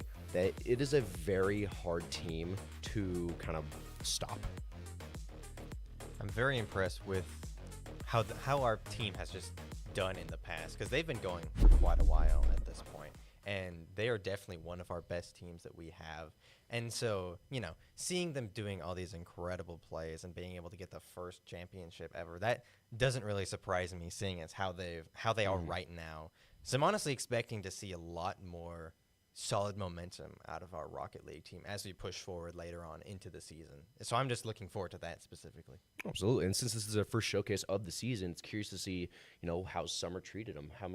What do the hours look like over the summer, and what kind of practices have they been doing to make sure that they can, you know, even further their level of competition to this season? There's so much practice involved, constant practice involved. So we gotta know how much practice was involved. How much practice? Yeah, how many? Yeah, it's crazy. I mean, it only really it's only going to get more difficult from here on out as the industry, the scene grows more and more. There's more players joining up and practicing and putting in those hours themselves. So it's not something that you can just be good at and just kind of coast. Our players, I mean, we have a great coaching staff that makes sure to instill that you can't it's not just the time you put in, but it's also how you practice and your work ethic and the entire idea of above the line. Like, I mean, I think it kind of means something else to to everyone kind of here, but like it's just an important way of kind of how we operate at Boise State. Absolutely. You're building your storyline in this environment. You're making a name for yourself in Boise State history for esports, and you're just solidifying this after each game. Considering how big esports is growing, I am curious, like, what kind of new contenders are we going to be seeing as it keeps getting bigger? Because esports is very, very new. Like the newest form of competitive play, like within like the last 5 years. Exactly. Yeah. So we have it's still a very, very small, you know, system we've got going. And so considering how quickly it's starting to grow, I am very interested in who's going to be the people who might end up taking over Boise State, or are we going to get new players to take over our old players that are going to be even better than before? It's really exciting to think. Considering how small it is right now and how fast it's growing, there's going to be a lot of changes that are going to be happening. I just want to know what is going to happen, and are they going to be crazy or not? You also got to think about like all the young guns that are coming in, all the new freshmen. Like every new class that comes in is just potential new talent that you can add to these rosters. And I feel like as we're getting these newer classes in, that's just more of an environment towards esports that they might be adapted to, because I feel like video games are becoming more prevalent in the younger generations. And as they're coming in, they might see Boise State Esports and be like, okay, this is huge. This might be for me.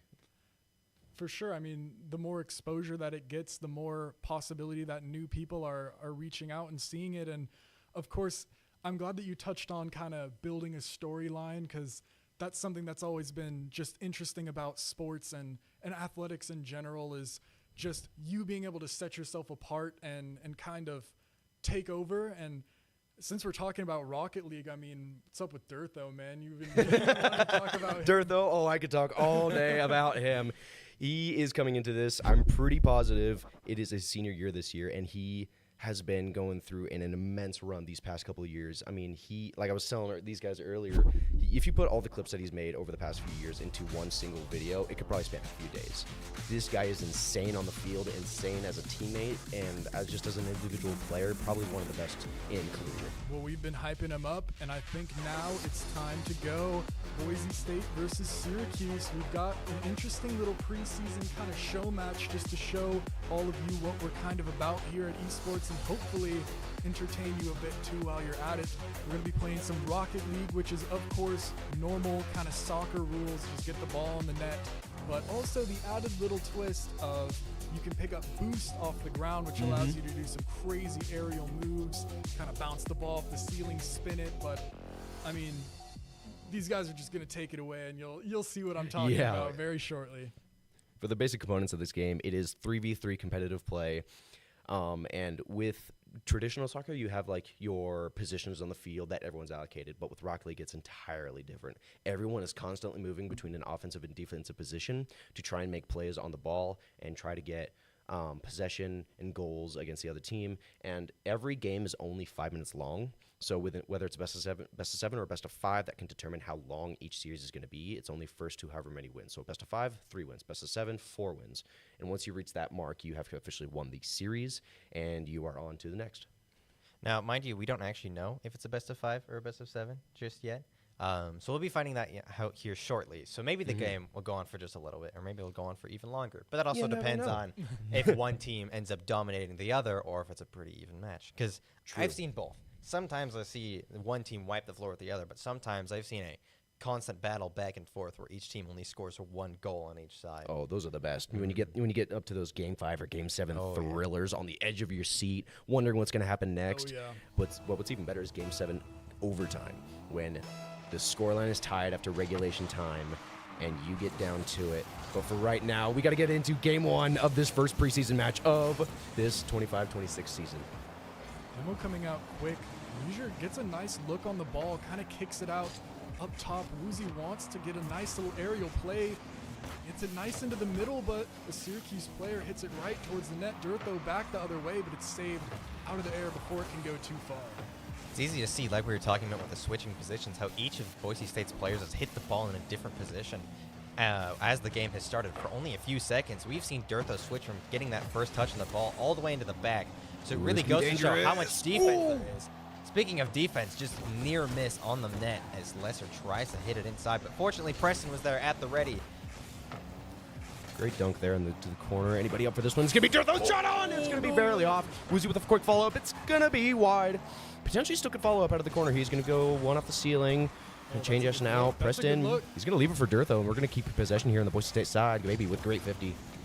Preston continuing to knock it forward, grabbing some boost on the way, just trying to stay prepared for anything. As I believe that was Woozy rushing by, trying to get the possession of the ball. Durtho goes up into the corner, trying to gain possession, but isn't able to find much as it gets knocked back towards Boise's side. Ooh, you can see Woozy, I believe, or no, Preston. He went for the aerial bump. Try to get a player. Oh no! Able to get it. Baby able to get the first goal of the match. Woozy not quite in position to be able to stop that one. Instead gives it a little assist as Syracuse get out and take the first point of the series here. Maybe showing a bit of what they're about in this preseason. And I can definitely tell between the differences between last year and this year. This is definitely a new and improved roster for Syracuse. So they're making a great showcase for themselves here. But right now it's going to be Durtho's turn to talk. He's going to send that one all the way down to the other end of the corner. Leisure with a touch. Oh, and Woozy with a follow shot on. Boise State, they're not going to let up here. Potentially out in the mid for Woozy. Pass good. It's going to go 50 bottom left corner.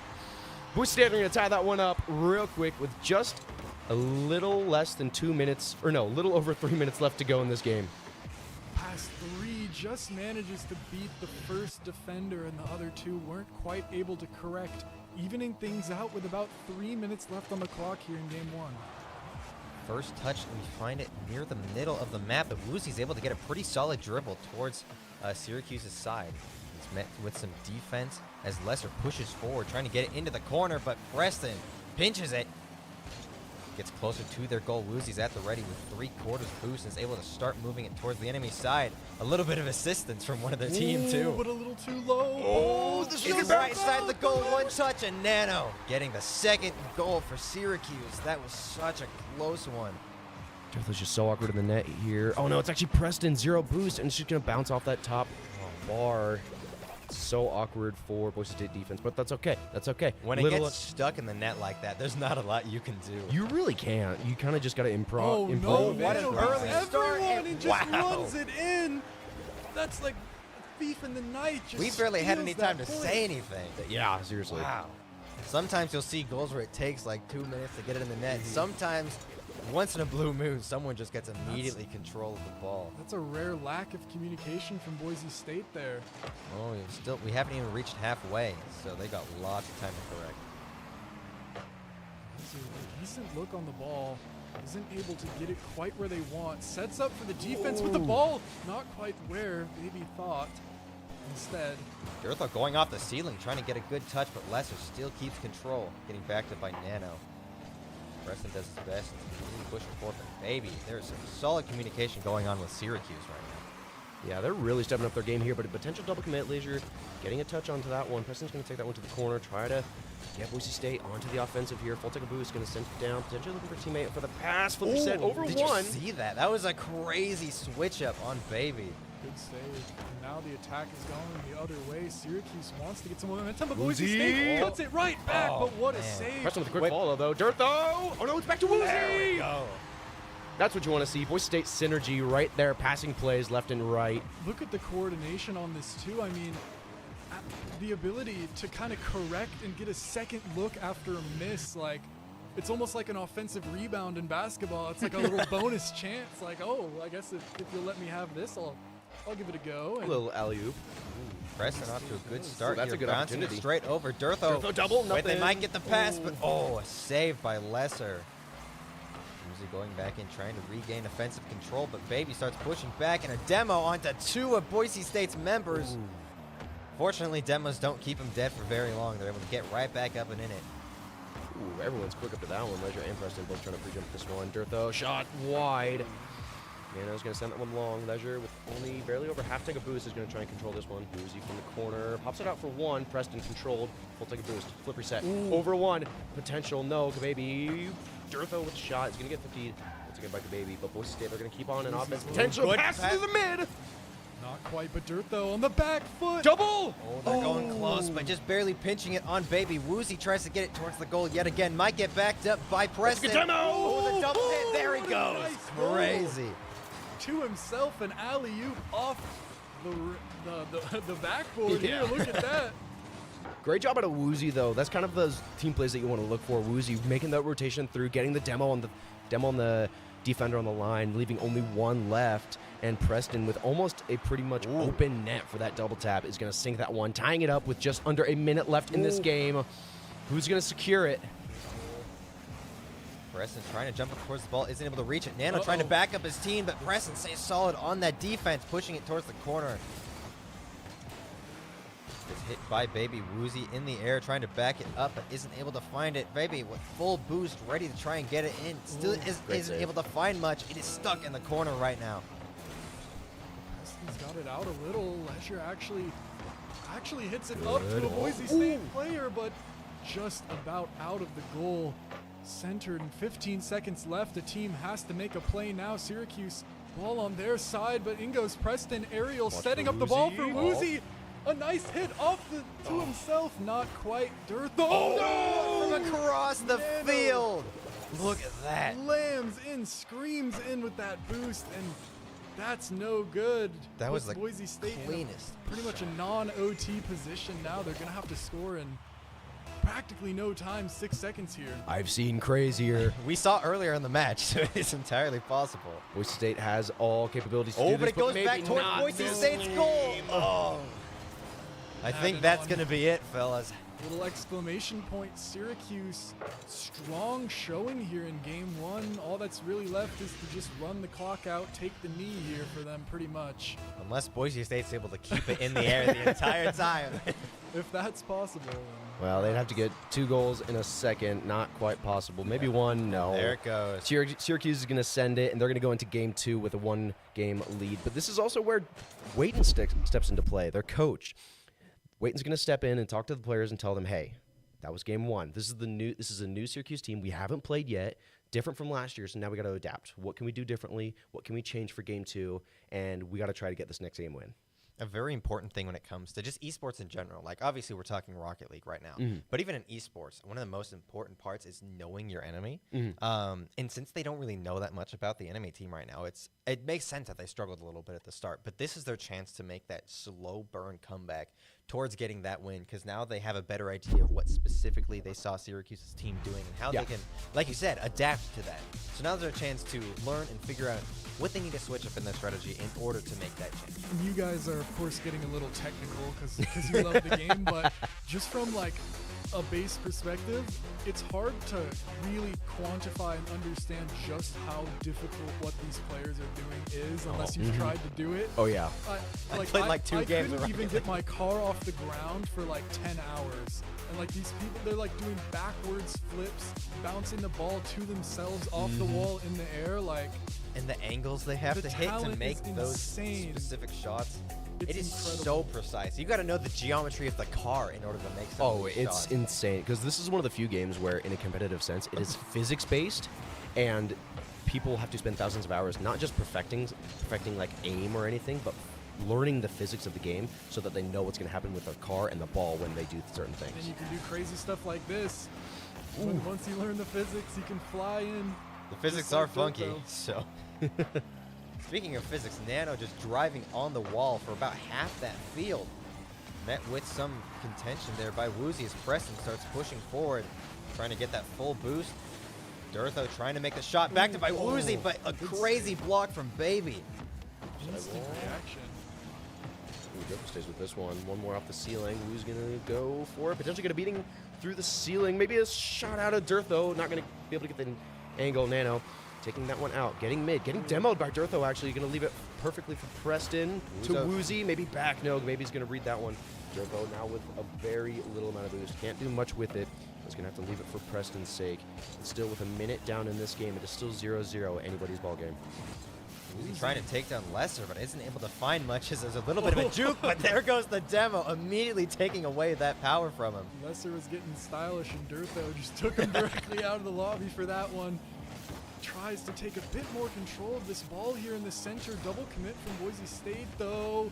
Oh, right over Baby's head, and that's actually a decent look. Something could come out of this, but Nano taking control of the ball right now. Still leaves it towards the middle. Preston, good lob up towards the center, but there's no support there quite yet. Nano's definitely proving himself as the most dangerous offensive player on Syracuse's team, given the 4 goals that he got last time. So imagine our team is definitely looking out to make sure he doesn't get too much control over the ball as they're pushing forward. Oh, like that, that's what I was talking about. That was a little hesitation. Did you see that? I think Nano looked like they were going to go in really quick and slam the ball in the goal, but they went a little slow here and kind of faked Durtho out, did a little hesitation. For you actual soccer players, it's like putting your foot on the ball to stop it in its momentum as the goalie jumps towards it and then kicking it afterwards. That's basically what we saw right there. Well, Durtho's ready. It's just close. Lesser getting another one. Leisure gets it. Wow. It was like, oh no, it's over, to, oh, it's saved, to, oh no, it's over again. Oh, it was off of a bomb. He used his flip and got it. Such an unfortunate kickoff for Boise State once again here in game 2. But with 3 minutes left, there's a lot of time for this offense to try to get 2 more goals, try to tie up the game like they did last. And here we go with the passing attempt. Down. Great shot from Preston. Just a pot shot for them. Durtho, sidewall read. Doesn't quite get it. Little upside down spin, almost got a decent look, but now Durtho has to get some boost and reset. Decent foot in the middle from Woozy, but it's not gonna find the man he wants. The Durtho. mid-air demo. Yeah, you don't see that very much. Able to get the mid-air demo. He's been a menace so far this game. Ball up towards the center. Baby, he tries to block it. Just to demo. Woozy gets the demo, but isn't able to find it inside. Durtho goes for the shot. Still isn't able to find it. Syracuse holding their breath right now, just waiting for some of this tension to release. I'm holding my breath. Back out Woozy! Woozy, not quite. A little bit too far to the left, but they have another look. But Baby wants to get it out. Preston isn't able to get the ball to go his way. Ball stuck on midfield, gets pushed towards Boise State's goal, especially with Nano pushing forward, but Preston's ready there with full boost. Going off the wall, hopefully trying to find a good shot, especially with help of Woozy. Yeah! Oh, wow. Lesser there at the ready. Thought that was going to be it. I really did too. That is rough. Getting down to the wire. 2 minutes left. Boise State have to get something on the board here. Preston down to Durtho. Not that much boost, but Leisure able to reach it in the air. Boise State low on boost on all ends of the field. They're going to need to regroup, recollect, and try to get something else going here for this offense. Maybe here with Woozy, but no, going to get beat out. Decent try, but Preston is here, ready to try and get something going, but with all 3 Syracuse players ready to defend, they're like an impenetrable wall right now. Boise State not giving up hope though, trying their hardest, but can't quite get the look and back the other way. Leisure, just an amazing game so far from them. It was all Nano last game, all Leisure this game. Beautiful play, managing to beat 2 defenders on the ball. Well, we still got a little bit of time left. We've seen some quick goals being scored, so Boise State still has a chance to make that comeback. We got to focus now. It's a good thing they have a solid offensive start. Woozy pushing it all the way over to the opposite corner. Backed up by the other 2 members staying on the ground, but Lesser pushing forward. Definitely the MVP of game 2. Speaking of Syracuse, oh my! Double demo and Baby getting the goal. That's the thing I don't think we mentioned when we were describing the game is if you're boosting and you hit a certain speed and you hit a car, the car is temporarily blown up for a little bit, so that's a defender that's out. And so there, Leisure is able to take 2 players out with the demo, leaving only 1 to defend the goal, and it wasn't quite enough there. 4-0 with 1 minute left now. And demos are what, 2 seconds dead? Like it's such a short. Yeah, it's like 2-point-something seconds, but they still managed to find it with such little time. They're able to score the goals. Hopefully Boise State can do the same. It's just a demo is such an inconvenience in this game because you're out of the game for that much longer, and it's a 3v2 until you can get back onto the field, or a 3v1 in that instance. Yeah, sometimes as well. Sometimes even a 3v0, depending on how many demos you can rack up. Yeah, well, that's the hard part. Don't really see that very often. Preston has a chance, not quite though. Difficult angle to try and make. Demos continuing to go on, and a decent bounce. Nano might have an angle here, but can't quite beat the defender. See Lesser grabbing the ball. That was a pretty specific angle to just stop its momentum on top of him. Putting it back towards their side, maybe hoping just to try and keep the ball away from Boise State. They don't need to score any more goals. They just need to keep it away. 4 seconds left on the clock. Boise State's going to have to really try to get anything. But once it touches the ground, that'll be the end of game 2, and there it goes. Syracuse winning game 2. And I mean, once is a game and twice is a statement now. Syracuse, they're really starting to run up the score here in a way that I don't think a lot of people here, I mean myself included, really expected. And this is obviously the preseason, like this isn't to qualify for a national championship, but still showing that you have what it takes to, I mean, not just get out to an early lead, but get out to a dominant early lead. Syracuse are looking strong, that their investment into their program is paying off now. It really is. I mean, this is a really big step up from them compared to last year. And on the side of the Boise State, I feel like one person that I'm not seeing quite right is Dirtho. I'm not seeing him on the field, in the air. I'm not seeing him make those plays that we're used to, and I feel like he might not be quite awake yet. So if he can maybe wake up a little bit going into game 3, maybe get some camaraderie going with both Woozy and Preston, I feel like they can really turn the tides here. Well, and of course, people love to talk about it in traditional sports, but almost I think it's just as important in esports is like that mental aspect of going down 2 games, especially if you feel like you're supposed to be the favorite and you're supposed to be performing and now you aren't. I mean, obviously, I don't think that they're too emotionally invested in this one, but they're certainly, I mean, they're competitors and they're going to want to show what they've got. So this is the game where now they have a chance to come out and turn the narrative here. I mean, I feel like something interesting I've been noticing is one of the biggest points we made at the start talking about Rocket League is unlike usual stuff like soccer specifically, because, you know, it's soccer with cars. Yeah. There's, you know, every player has a specific point that they have, but in Rocket League, they kind of shuffle around. But I feel like I'm noticing with Syracuse, they're pretty adamant about where they're sitting. Oh, here we go. Preston with a quick goal right off the rib. He's going to send one down long and put Boise State up early with only 15 seconds on the clock. Well, that's something they need, that's for sure. That's what we need to see. We need to see more of that. Took one from Syracuse's playbook there, it looks like. See if we can't build off of that one. Preston trying to go up early for this one. He's going to get met by Leisure. Dirtho with very little boost might just leave it. Oh, he's going to play low. Oh, couldn't quite leave it for Preston, but still going to pop it mid for Woozy. Definitely going to get the beat out there. Send it downfield, but no boost to his name. He's kind of just trying to be disruptor, trying to get creation or opportunities made for his teammates, and that could be one as well. Open it for Dirtho! There's a 2-0 lead. That's what we want to see. You speak his name and he shows up. He's like the candy man. He's like the candy man. Please give me more. I imagine a lot of that initial pressure and initial like anxiety is starting to wear off, and now they're able to focus a little bit better. Hopefully not taking the bit of the struggle too much to heart. Yeah, as the game goes on, you get more into the mode and good fingers angle. get warm, start getting some shots on goal, and you start to feel a lot better. Syracuse now finding themselves down a few scores, wanting to rally back and not let their momentum go to waste. And Syracuse might even be getting a little too feisty, and maybe that's where their fall is starting to come from. Potentially. Here we go. Woozy with a pot shot. Oh, great save out of Baby. Right, Dirtho a chance though. Oh, off to himself to a pass. Not quite. Baby's playing some heavy defense right now, making sure the ball doesn't get in that goal. Almost playing a goalie like we'd see in traditional. Right. Interesting kick. Preston can save that out of there. Nano a little bit too low. Preston now beating it, Baby as well. Leisure sends that back to Woozy. Oh, Demo's coming through. Hopefully they're able to get back in the game here soon, but man, Preston's playing defense pretty solid. You can tell Syracuse did their homework. Because the history between this team is that they are a very solo heavy, I shouldn't say solo heavy, but they all have solo potential. So that if you give any of them space in the air to make opportunities, it is going to end potentially bad.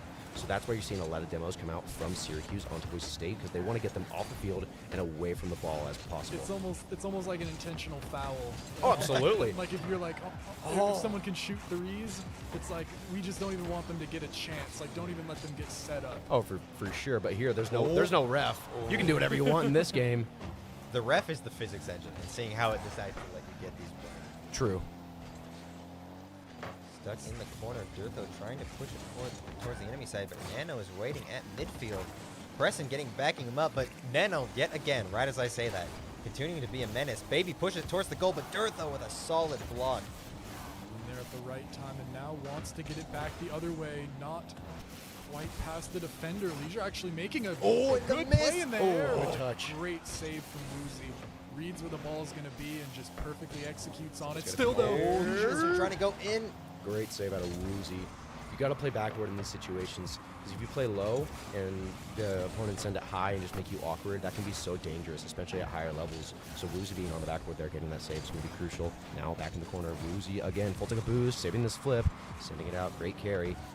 Trying to keep this offense going. Now under 2 minutes left. They're looking for a third. This could have been it, but a second man wasn't there. Really good touch though from Woozy. Got the ball all the way into position. Just sadly, no one quite there. And as time keeps ticking down, Boise State, the lead becomes realer and realer unless Syracuse can get something going now. And they're certainly trying to. A nice, a beautiful block by Woozy. And now he's pushing on the offense. Look at him go, launching it straight. Oh, a pinch! Could be the one. Oh, what a save! Oh, Durtho! Baby was in the right place at the right time. They're still able to keep it on Syracuse's side, but it slowly starts getting pushed towards Boise State. That was the closest goal I've seen yet. Oh, I was for sure thinking someone was going to score there.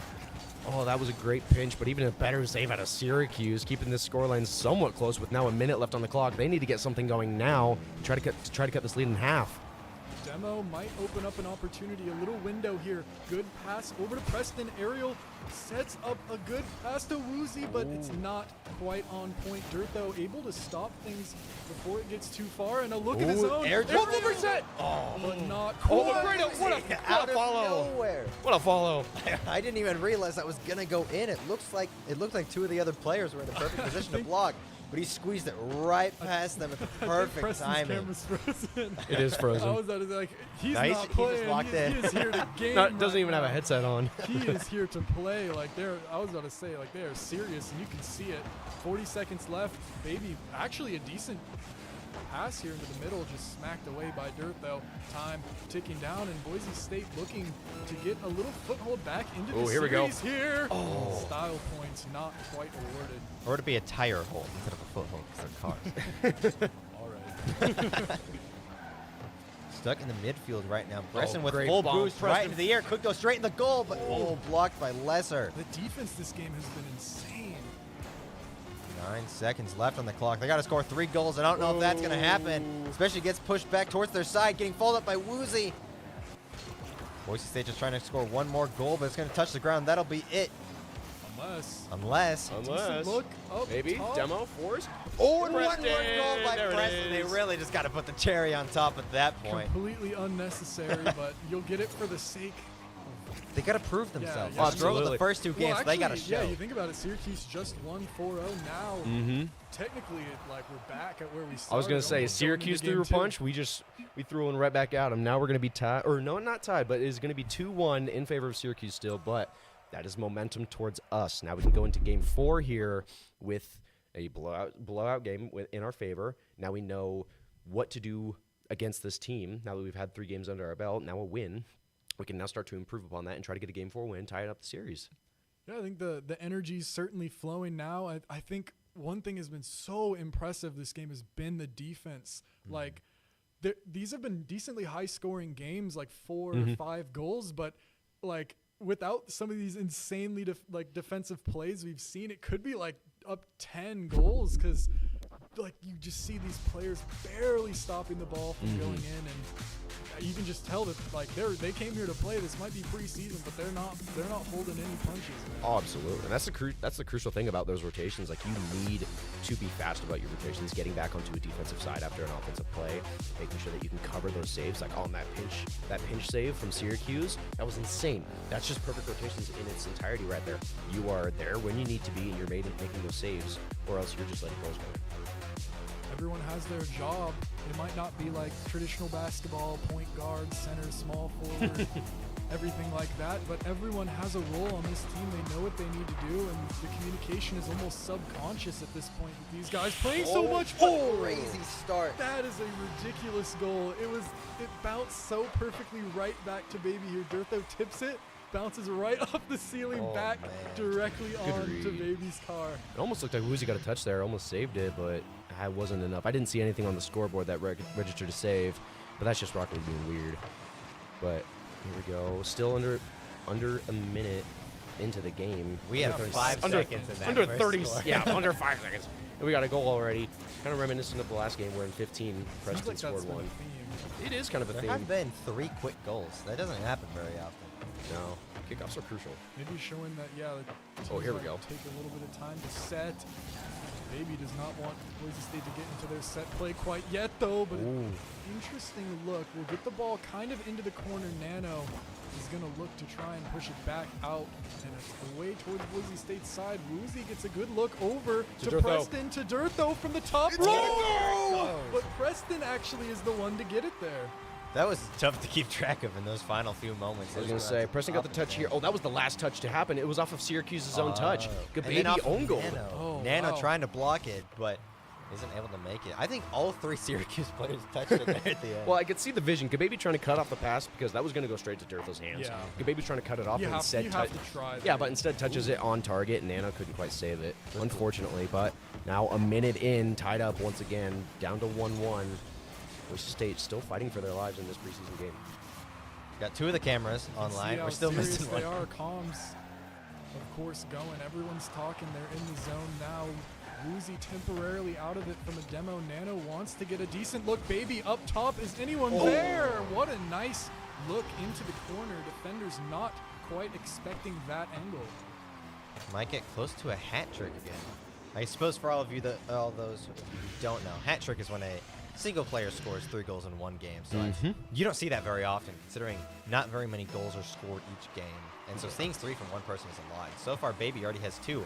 We're not even a minute and a half into the match, so it is entirely possible. This one could be a slugfest. Teams seem to be consistently scoring here, which has not been either good backup. Look, but Baby showing up again on both ends, defense and offense, just really showing up to play. But Durtho, a good look, pounce. Good opportunity potentially. No, Preston couldn't follow up on that quite where he wanted to. He's gonna but that's a good angle right there. Get a one. That could be it, but Baby couldn't. Man, strong. Oh, this is good. Could be a good shot right into the goal, but no, not quite fast enough. Just enough time for Syracuse to react. Oh, turn on that. Back to Woozy. Right off the rim. That's so tragic. The crossbar just ruins the dreams. The crossbar ruins everything, I'm telling you. It really does. It's everybody's 4th man on the field, unregistered. But this is an opportunity. Sky high for Durtho. It's going to be a little wide. Preston and Durtho actually double commit on that one, so Preston's going to have to race back on this one. Woozy yet again taken out of the game with a demo. Can't catch a break. He's still pushing hard, pushing forward. Durtho trying to keep the defense going. Good save. Bouncing it off the ball. Ooh, Durtho backing him up. Woozy backing him up. Look at the synergy. Hello. It's close. Preston now full tank of boost is going to get cut off by Durtho. See what he can do here. Out of boost now. Sending it into the corner. Baby just going to bang that one long. Leisure going up for a read to this corner. Ooh, tried to get a double out of that. Make it worthwhile, but nothing quite. Boise State still down by a goal now with 2 minutes left in the game. They need to get something going now if they want to have a chance at keeping their momentum alive.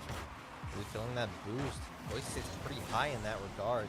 Just trying to see if they can get it back towards Syracuse's side, but they have been playing so hard, just trying to keep it towards the goal. Boise State just cannot get it back to the other side. Well, that demo might give them a good place to start. Dirtha pushed forward, but now it's stuck in center field. Even with a touch from Woozy, they just can't catch a break.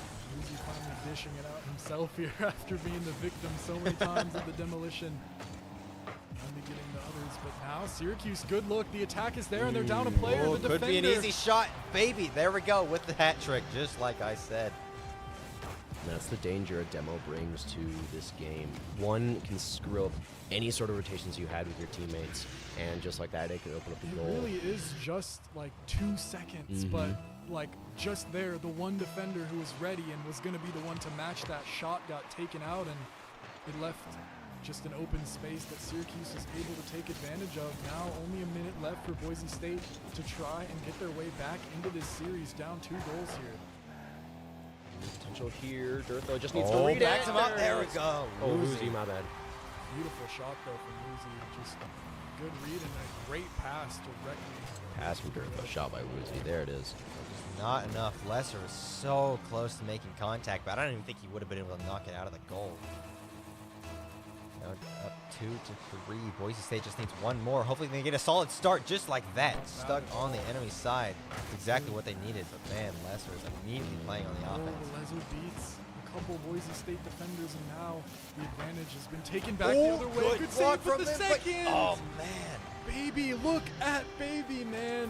What's 4 goals? Is that like a double hat trick at that point? Double would be 6. Or does that, yeah, we get sorry. Man. Double hat trick would be 6 goals, but regardless here, Syracuse getting a response really quickly, putting up that 2-goal lead again, but now under a minute left, Boise State, they need to pounce on these opportunities that they're given.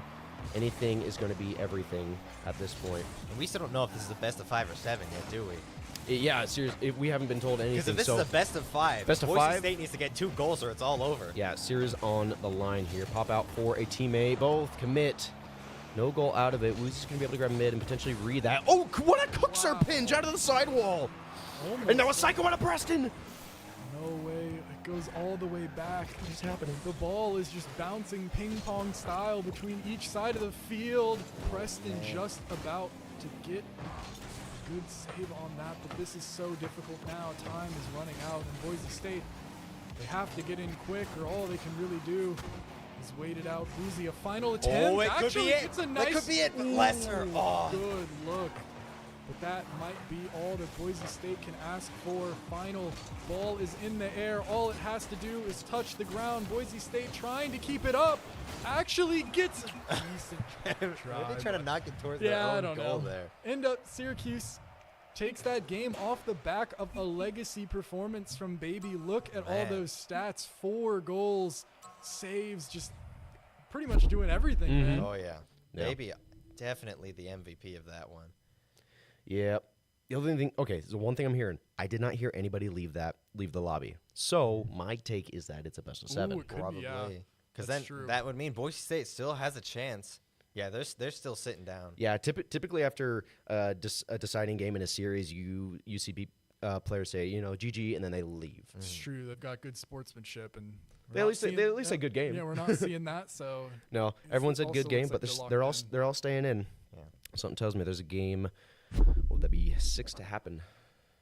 Yeah, well, I mean, every loss now is another kind of hole you have to dig yourself out of. But of course, if there's a team that I'm confident that can possibly do that, it's Boise State. Yeah, it's a blue and orange. But I mean, they've done it once. They got that blowout game in Game 3. They were able to really put it to Syracuse, but now they just bring it back. They've got to figure out what they did wrong in that last game, improve upon it. I mean, everything about in between these games is adapting, learning what to do differently, what to do next game, how they can do things differently, or maybe just how they want to play all together. Maybe they're playing too fast. Maybe they want to slow it down. Maybe they want to play their 50s differently. It's a lot of things that you can take into account per game. Well, if I have one thing that I've noticed Boise State struggling a lot with is trying to get a lot of the successful demos out of it, because Syracuse was able to get a ton of good hits, a ton of good goals out of the demos, but Boise State really struggled with that. So maybe next time if they're able to get more worth out of those, then that would be great. But so far, did not quite work out well. We have received word that Rocket League is in fact over. Syracuse was Unfortunately. able to take the win, of course. We didn't want to believe it. Obviously, we were trying to but maybe they can play some more. Come on, just best of 7, best of 9, best of 11. Hold on. hold on. We wanted to see that, of course. But if you enjoyed watching that, I mean, we play a bunch of other games, and everyone kind of has their favorite that they play. I mean, I'm a Valorant guy. I know, AJ, you like Overwatch, Rocket League, of course, for you, Danner. And, like, they're all complicated and have their own things that kind of make them unique and special. Absolutely. Congrats to Syracuse, though. That was a tough fight going up against our sometimes unbeatable team. Just the amount of worth that Syracuse was able to put in with that new roster was very impressive. So congrats to them. We might not have wanted to see them win because we love our Boise State team so much, but I cannot deny the prowess from that. Now, obviously, a lot of you guys have, well, I mean, you were watching the game. You kind of probably got the general understanding, but of course, these players, they're some of the best in the entire world, and it's a lot more complicated than just hit the ball into the goal. They've got complicated things. Right now on the screen is kind of showing how a bit of these rotations work for this game. Yeah, and when you talk about the rotations between teammates, it's making sure that you have ample space between each other to make plays, potential passes, and recovering off of plays that maybe not go as you wanted. I mean, you want to make sure that you can cover every angle possible and have every defensive position covered, and also offensively. Like you have your lead man making your play, dribbling, controlling, whatever, and then you have a second man that's trying to potentially make a pass or a follow-up play on that, and then a third man who is potentially midfield or a little behind that's covering defensively until they can go in. Yes, and of course the video touched on kind of positioning and understanding like when you're supposed to kind of take the offensive and when you're supposed to fall back, and that's another part of tempo management as well. You almost kind of notice, I'm sure people caught on to this while you're watching, but it's almost like a wave, like it ebbs and flows which team is taking turns doing what. Yeah, and now touching on kickoffs, this one was crucial. As you saw in that preseason game, there was a lot of kickoff goals. Kickoffs are really big in this game. They can happen within a split second and can determine the tide of any game. And it's not even just kickoff goals. It's just having that solid start. If you're able to get the ball on the enemy side, that can really change the tide of whoever's goal that's going to be. Because, yeah, we saw a lot of those goals at the start, but just making sure you have control at the very start was so crucial.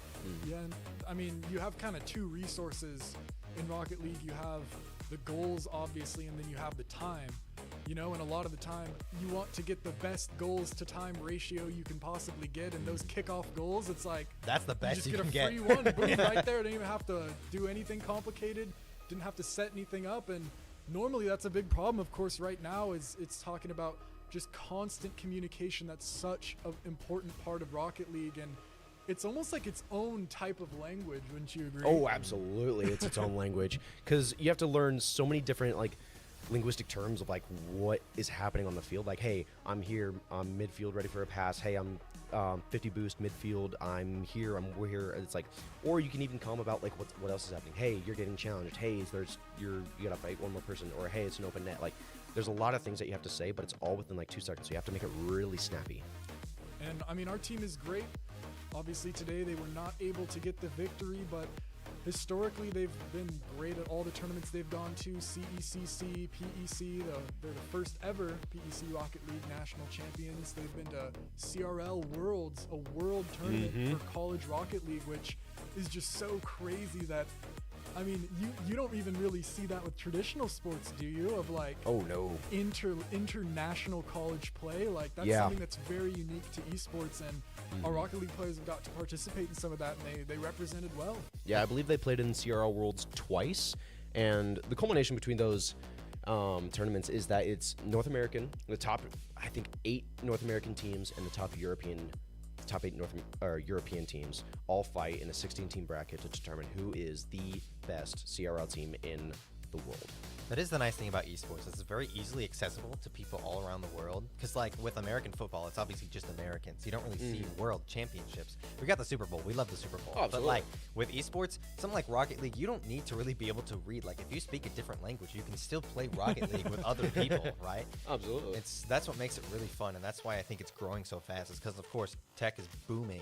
But with something like video games, it's so easy. Obviously, it's great for CRL, they went and played it in person, of course, but it's also the not having to travel aspect is so nice in esports. Obviously, it's fun to travel for the big tournaments, but for the normal games, like it's just something you don't necessarily have to worry about. And well, now we're looking at Smash.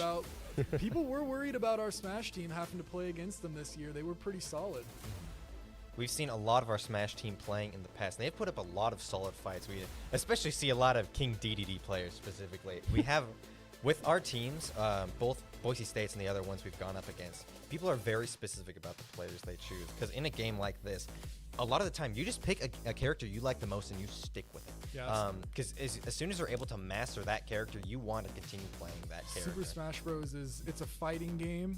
It's kind of like a little cartoon game where you have 2 characters. Well, there's actually like how many characters? Over 100? Something like that. Pretty much any Nintendo character possible. There's over 100 characters that you can learn, and they all have different moves and all have different things that you need to learn, and matchups and interactions between different characters. And it's a big part of, I mean, people here really love it. It's a giant community, and I would say it's one of, if not probably the biggest like gaming community that I can think of. Like, people really love that game. And speaking of love that game, is Overwatch as well. We love our Overwatch roster. And also, speaking of a bunch of characters, here's the entire Overwatch lineup, and it's very similar. It's a little different. It's not a fighting game. It's a 5v5 first-person shooter where you gotta take the point, control objectives, and you have little characters that can help you do that. And our Doc, he's Overwatch is like kind of his pride and joy in a lot of ways, and so he has a lot of nice, good strategies that he's instilled over the years. Our Overwatch team has been around for a very long time, and so of course there's a bunch of different little individual things that are very important to Overwatch that aren't even necessarily in other games. Doc takes it very seriously, especially with how he recruits new players. Because in Overwatch, there's 3 different like character classes. There's the tank, there's the DPS, and there's the support. And oftentimes, like I said, with Smash, you're going to pick like one character that you like the most, and you're going to stick with it. And that's how Doc decides to do his recruiting, is he picks somebody who can play one role specifically, and then they stick with that role. And compositions, it says it on the screen, comp is like the package, and a composition is like, you need to think so much, and so much of the game is kind of almost theory crafting and kind of seeing how much, like, or what kind of teams you want to create, who you want on what characters, like what maps you want to play certain characters on, and just like the whole strategy and ideas of that. And that's extremely important, and it's something that you might not even necessarily know if you just loaded it up and were watching it without really getting too much of it. But Doc puts a lot of effort into that, and the players, of course, also do. And coordination is the key. It's probably one of the most important things. And our Overwatch team has been, I mean, it's been doing well for an extremely long time, even going back to 2020. This is the Mountain West Conference Championships in Las Vegas against UNLV, and I think stuff like that is like, it's kind of the foundation, and it's the culture behind the program, is all the people that kind of came before you doing all this stuff. And Overwatch had a great time at PEC, and one of the players on the team even plays over professionally and has gone overseas to a few Overwatch Champion Series tournaments. I mean, you can just see how much of an impact esports has on these players and what kind of future it can build for them. Overwatch has definitely been out for a pretty long time. I'm pretty sure Overwatch 1 released in 2015, if I'm not mistaken, somewhere around there. So it took a long time it gave people a lot of time to learn, especially ever since the sequel came out, Overwatch 2. They spent so much time practicing, and so that's just how it's so complicated from the outside, but that's why people can get so good at it, is because they've been given so much time to practice. And that last slide as well was just kind of showing a lot of people, when they think of video games, especially competitive, like a lot of the time they think it's a very kind of lonely, like just play the game like just all the day, like every day. But like there's a lot more that goes into it. We also care a lot about conditioning the players, like physically making sure that they're feeling the best they possibly can, having all the tech set up, making sure that there's no distractions, no problems, and everyone can perform their best. And that's what we expect. That's what above the line kind of means. You know, it's the culture of the program. We did touch on the mental aspect a lot earlier, because if you're not focused at all times, then you're going to really struggle with that, and you can't focus if you're physically or mentally unwell. So that's why it is so important to our teams and to our coaches. But our Overwatch team had an exceptional year. Pretty much only really lost only a couple games throughout the whole season, just a handful generally. That's one of our stronger games, and it's definitely entertaining if you like a lot of action. A lot of people make fun of it because they don't really know what's going on, but I think that's kind of a lot of the fun because you can feel the energy. Oh, yeah. In another game where you can certainly feel the energy, this is Valorant, and this is probably one of the fastest growing, if not the fastest growing esport probably in the whole world. We have a bunch of great players at Valorant who are, I mean, they've accomplished some pretty good stuff, and it's just a difficult game. It's a bit slower paced than the others. It's first to 13 rounds wins. It's 5v5, but once you get eliminated, you're out for the rest of the round. So you need to get to 13 by 2 wins. If you tie, it goes overtime, and basically there's like sites. There's A site and B site that you can go plant the spike, and the defenders, that's the spike right there. You have to go defuse the spike or you lose the round. And essentially that's like just the core, but it's a lot more complicated than that, and it kind of comes out very uniquely compared to other games where I think like in most games you have a game plan and you're like, we're gonna stick with this. If it doesn't work, whatever. Oh yeah. But a lot of the time, like Valorant, your playbook is so complicated that one thing goes wrong, and it's like IGL, like what do we do? Like, like what do we do? Tell me what to do. Go? And for anyone who doesn't know what that is, the IGL is like the quarterback of the esport, like the team captain, someone who calls the plays and keeps the energy and everybody on the same page. And that's very unique for Valorant, as well as the economy stays in between. You have to buy shields, abilities, you have to buy weapons, and so when you win rounds you get more credits. When you lose rounds you don't. So like having those plays and making sure that you can build up like a lead and start snowballing your advantage is very unique to Valorant in regards to other games. I'd argue Valorant is probably our most complicated game, but from like an internal perspective, because there's just so many things to keep in mind, like macro and micro play, macro strategy. That's just like, you know, in general, like what you're going to do when it comes to the economy, or what agents or characters you're going to pick when you're on a certain map, things like that, versus the micro strategy of just the specific play-by-play things like peeking around corners or using a certain weapon in a certain situation. The game doesn't seem very complicated from an outside perspective, because it's just people shooting each other and trying to defuse a bomb or plant the bomb, depending on what team you're on. But when you're looking at it from that player's perspective, there's so much going on when it comes to the specific planning, and that's what makes it so scary to play. Absolutely. I'd also say it's probably the most precise game. Oh, yeah. Because with your aim in this game, it has to be dead on. I mean, you can see everyone's crosshair in the middle of the screen, and if you are standing still shooting, you will hit where your crosshair is. If you're walking, it'll spray wherever your crosshair is not.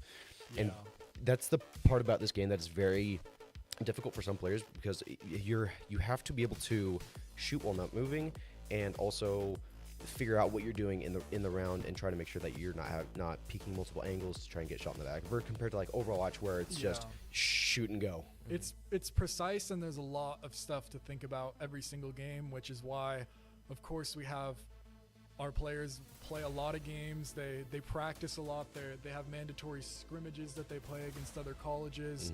Coach K obviously has them watching film, all sorts of that stuff, and they all deserve to be there. Like it's just genuinely crazy. Like for people that don't play a lot of video games, it's kind of almost a very unique kind of concept. Just the idea of like a ranking system where like I can just play this at home and like become like I can be one of the like get a number, and that number is like how good I am compared to other people.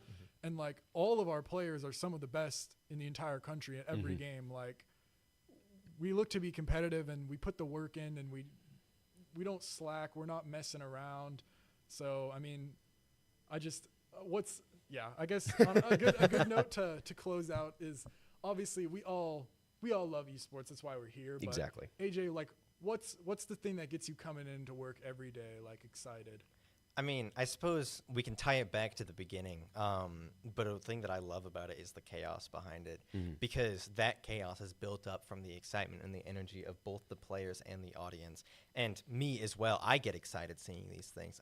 I don't know that much about actual sports, if I'm going to be very honest, but I love esports because I love video games, and so I'm able to connect with this a lot better, and I'm able to see how much I don't really see the practice. You don't see the scrimmages. You don't really watch as they're practicing, but I see the culmination of all this time and effort they've been putting into it. And I'm like, man, I could never do that ever in a million years. And it's just so impressive seeing the things that they're able to pull off. And I'm like, wow, it's so incredible. So that's what really gets me going, just seeing how well they're able to do it. How about you, Danner? It's honestly the feeling of being able to connect. Because if you're somebody who's grown up playing video games, potentially even some of these games that we play here at Boise State, and you come to watch some of these games and you're saying, wow, this is something that I could look forward to. Being able to connect with the game, the players, how it is in the environment, and be able to know, like, there are stakes behind this, and there's opportunities, and there is so much that you can get behind with esports. Yeah, I mean, you guys wrapped it up in a nice little bow for me, I guess, but it's all really about the community to me. And I've met some of my favorite people here, and especially just in this circle, a bunch of interesting, fun people, and people who are really, really passionate about what they do and all the time that they put into their work. So just any sort of attention is nice, and I hope that more people, they see esports and they think it's interesting, and maybe they want to either support it just by watching and having a fun time, or if you want to join yourself. So, I mean, thank you, I guess, for joining us from the Dinner on the Blue, and we have a bit of video to walk you out with here from above the line. So thank you all for joining us.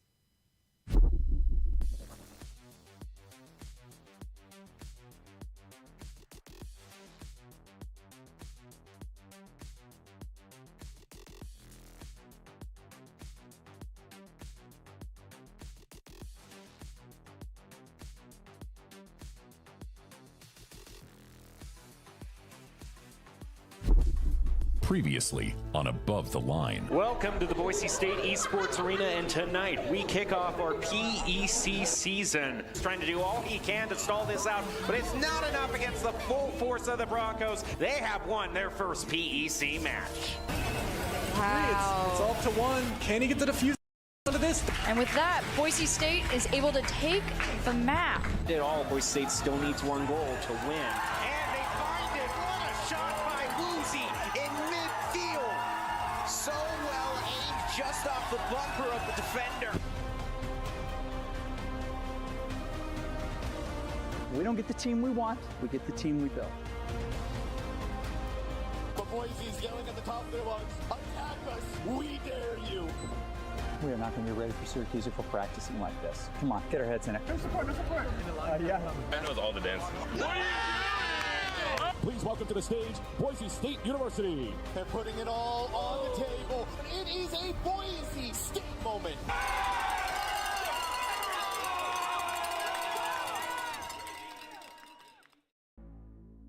Boise State Overwatch opens their run in the CECC West qualifier against the Tritons of UC San Diego. In order to qualify for the West Regional in Sacramento, the Broncos will need to survive perhaps the toughest group in the tournament, with schools like Hawaii, San Diego State, Arizona State, and Cal State Long Beach. If they make it out of their group, they'll also have to win in the round of 16 to make it to Sacramento. I need 60 seconds. I'm going to tell you a little bit that hopefully is going to make a difference, but call what you need in the moment. They've been running a lot of Orisa, Genji, Cass, obviously Brig, Juno. All right, if we go Baga here. Strike first, strike hard, no mercy. True. Overcast. Good. In Overwatch 2, the objective on control maps is for teams to compete for control of a central point and hold it until their progress meter reaches 100%. The Broncos get a slow start, and UC San Diego looks to capture and win. But the Broncos have a different plan. Here comes the Deadeye, also not really able to find anything with all of Boise State backing away. Unfortunately, Bob not being able to touch the point means that they have to go in. Yeah, Strider nearly has that minefield built back up. They just dropped it earlier, but they're almost back. There it is, right there, as they're able to get 4 of the kills, mine being the only one left, trying to hold the point as best they can. The best teams run plays and rotations, just like in football, basketball, and volleyball. Cannon Miller, or Strider, is the IGL, or quarterback, on this map, and calls for a very specific execution to win back the point. Yeah. Yep. Yeah, we just gotta be there for the rotation. All bottom. Bottom. Okay, I'll mine through when they walk in left side. It's gonna be big. I miss post. 3, 2, 1. Look, Cassidy. Cassidy's just but Good in. Winter getting his health down real low. Clear is able to take him down with a melee. Minus force even farther back as Boise State is able to keep the pressure high and get the point up to nearly 50%. After using ultimate abilities to take back the point, the Tritons only need to win one fight to win the point. The Broncos have to be resilient and work together to make it happen. But it actually is winnable. My supports need to walk out. I'm touching. Touching for a second. Oh, break half, break half. Oh, break. Break dead, winnable. Touch. I can. I have touch. I got. Minefield, look, Gino. Quick kills, Gino out of support. Gino one. Gino one. Gino dead. For a second. I have no support. We're winning. I'm fighting Genji right side, just 8 point. Yeah, I'm fighting Genji. Get you in. There's no gold. Lucio's point. Pass one, man. Pass dead, Lucio. I have it. Let's go. Nice. Let's freaking go. Really nice job. That's the Broncos spirit. Never give up, baby. Finding their feet, Boise State fights to maintain their momentum.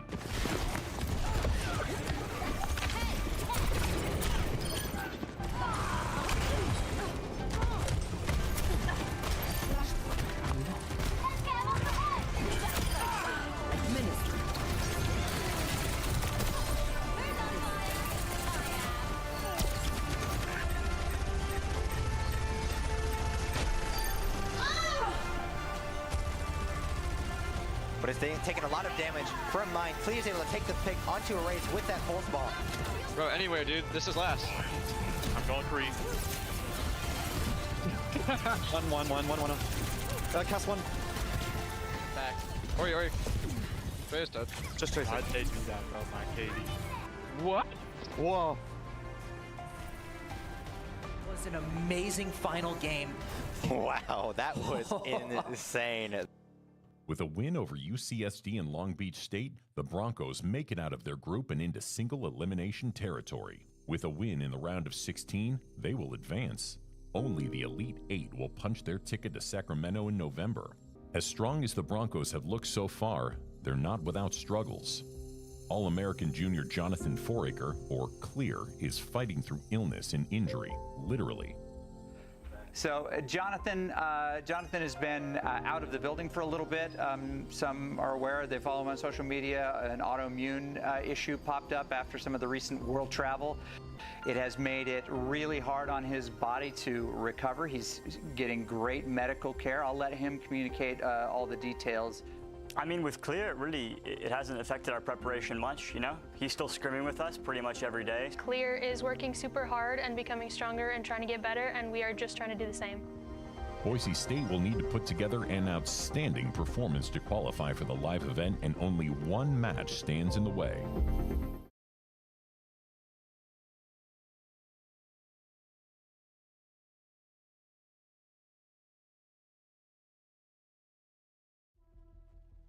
In collegiate sports, football has bowl games, basketball has March Madness, and in collegiate esports, it's the CECC. The Collegiate Esports Commissioners Cup, also known as May Madness, brings together the top 64 collegiate teams from across the country in 4 premier game titles. I mean, this is the full season. We're getting into the tournament qualifiers with CECC West this weekend, and our players are really excited about it. Teams from Power 5 and Group of 5, military academies, and even Division 2 and 3 programs battle it out by winning their respective conference championships to earn a spot in this prestigious tournament. It's the ultimate stage for collegiate esports, where the best of the best compete for national glory.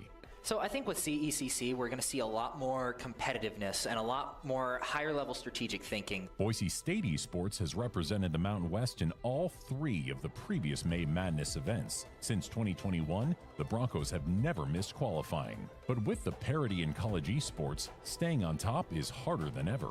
As Doc says, if wanting it was enough, everyone would get it. We don't want it, we have to earn it. Hopefully we're going to just kind of take some of the restrictor plates off of them. Earning it means winning one of the 16 qualifying spots in each game title. The first opportunity is the CECC West event, which begins with an online qualifier. The Broncos will have to outlast nearly 100 college teams to earn a spot in the live qualifier in Sacramento and then win it to go to May Madness. Winning one of the 4 regional qualifiers gives the team premier seeding at the live event. Even though the Broncos can earn an invitation if they win the Mountain West, a West Regional is a highly coveted golden ticket. You can have massive improvements and not win, and we're aiming for those matches at the end of the year. Capcom has been driving college competition forward with Street Fighter VI, solidifying its presence in collegiate esports. The game has become a key focus, with the Collegiate Esports Commissioners Cup adding SF6 as the 5th title in their prestigious May Madness event. This inclusion highlights Capcom's commitment to promoting SF6 as a central pillar of competitive gaming at the college level. Boise State University, already a powerhouse in the collegiate esports scene, has embraced SF6 as part of their program. Under the guidance of Coach Kelsey Mosier, known as Coach K, Boise State held a campus-wide SF6 tournament to identify top talent. The winner not only earned a scholarship, but also a chance to represent the university in upcoming high-level competitions. Coach K has taken a special interest in preparing this new SF6 squad, ensuring they're ready for the intensity of competitive play. Several of Boise State's top players, including Korai Kotak, are now preparing to compete for a coveted spot at the West Qualifier, a crucial step toward the CECC May Madness tournament. With Boise State's long-standing success in esports, these players have the opportunity to make their mark on the national stage, solidifying SF6 as a major force in collegiate gaming. Capcom's push for SF6 and Boise State's commitment to excellence are a perfect match, driving the future of college-level fighting games. Head coach Doc Haskell firmly believes that the key to winning lies in the team's readiness and mindset, saying ad nauseum, "The part that we can control is our preparation and attitude." For him, this means ensuring that every aspect of a tournament weekend is meticulously managed.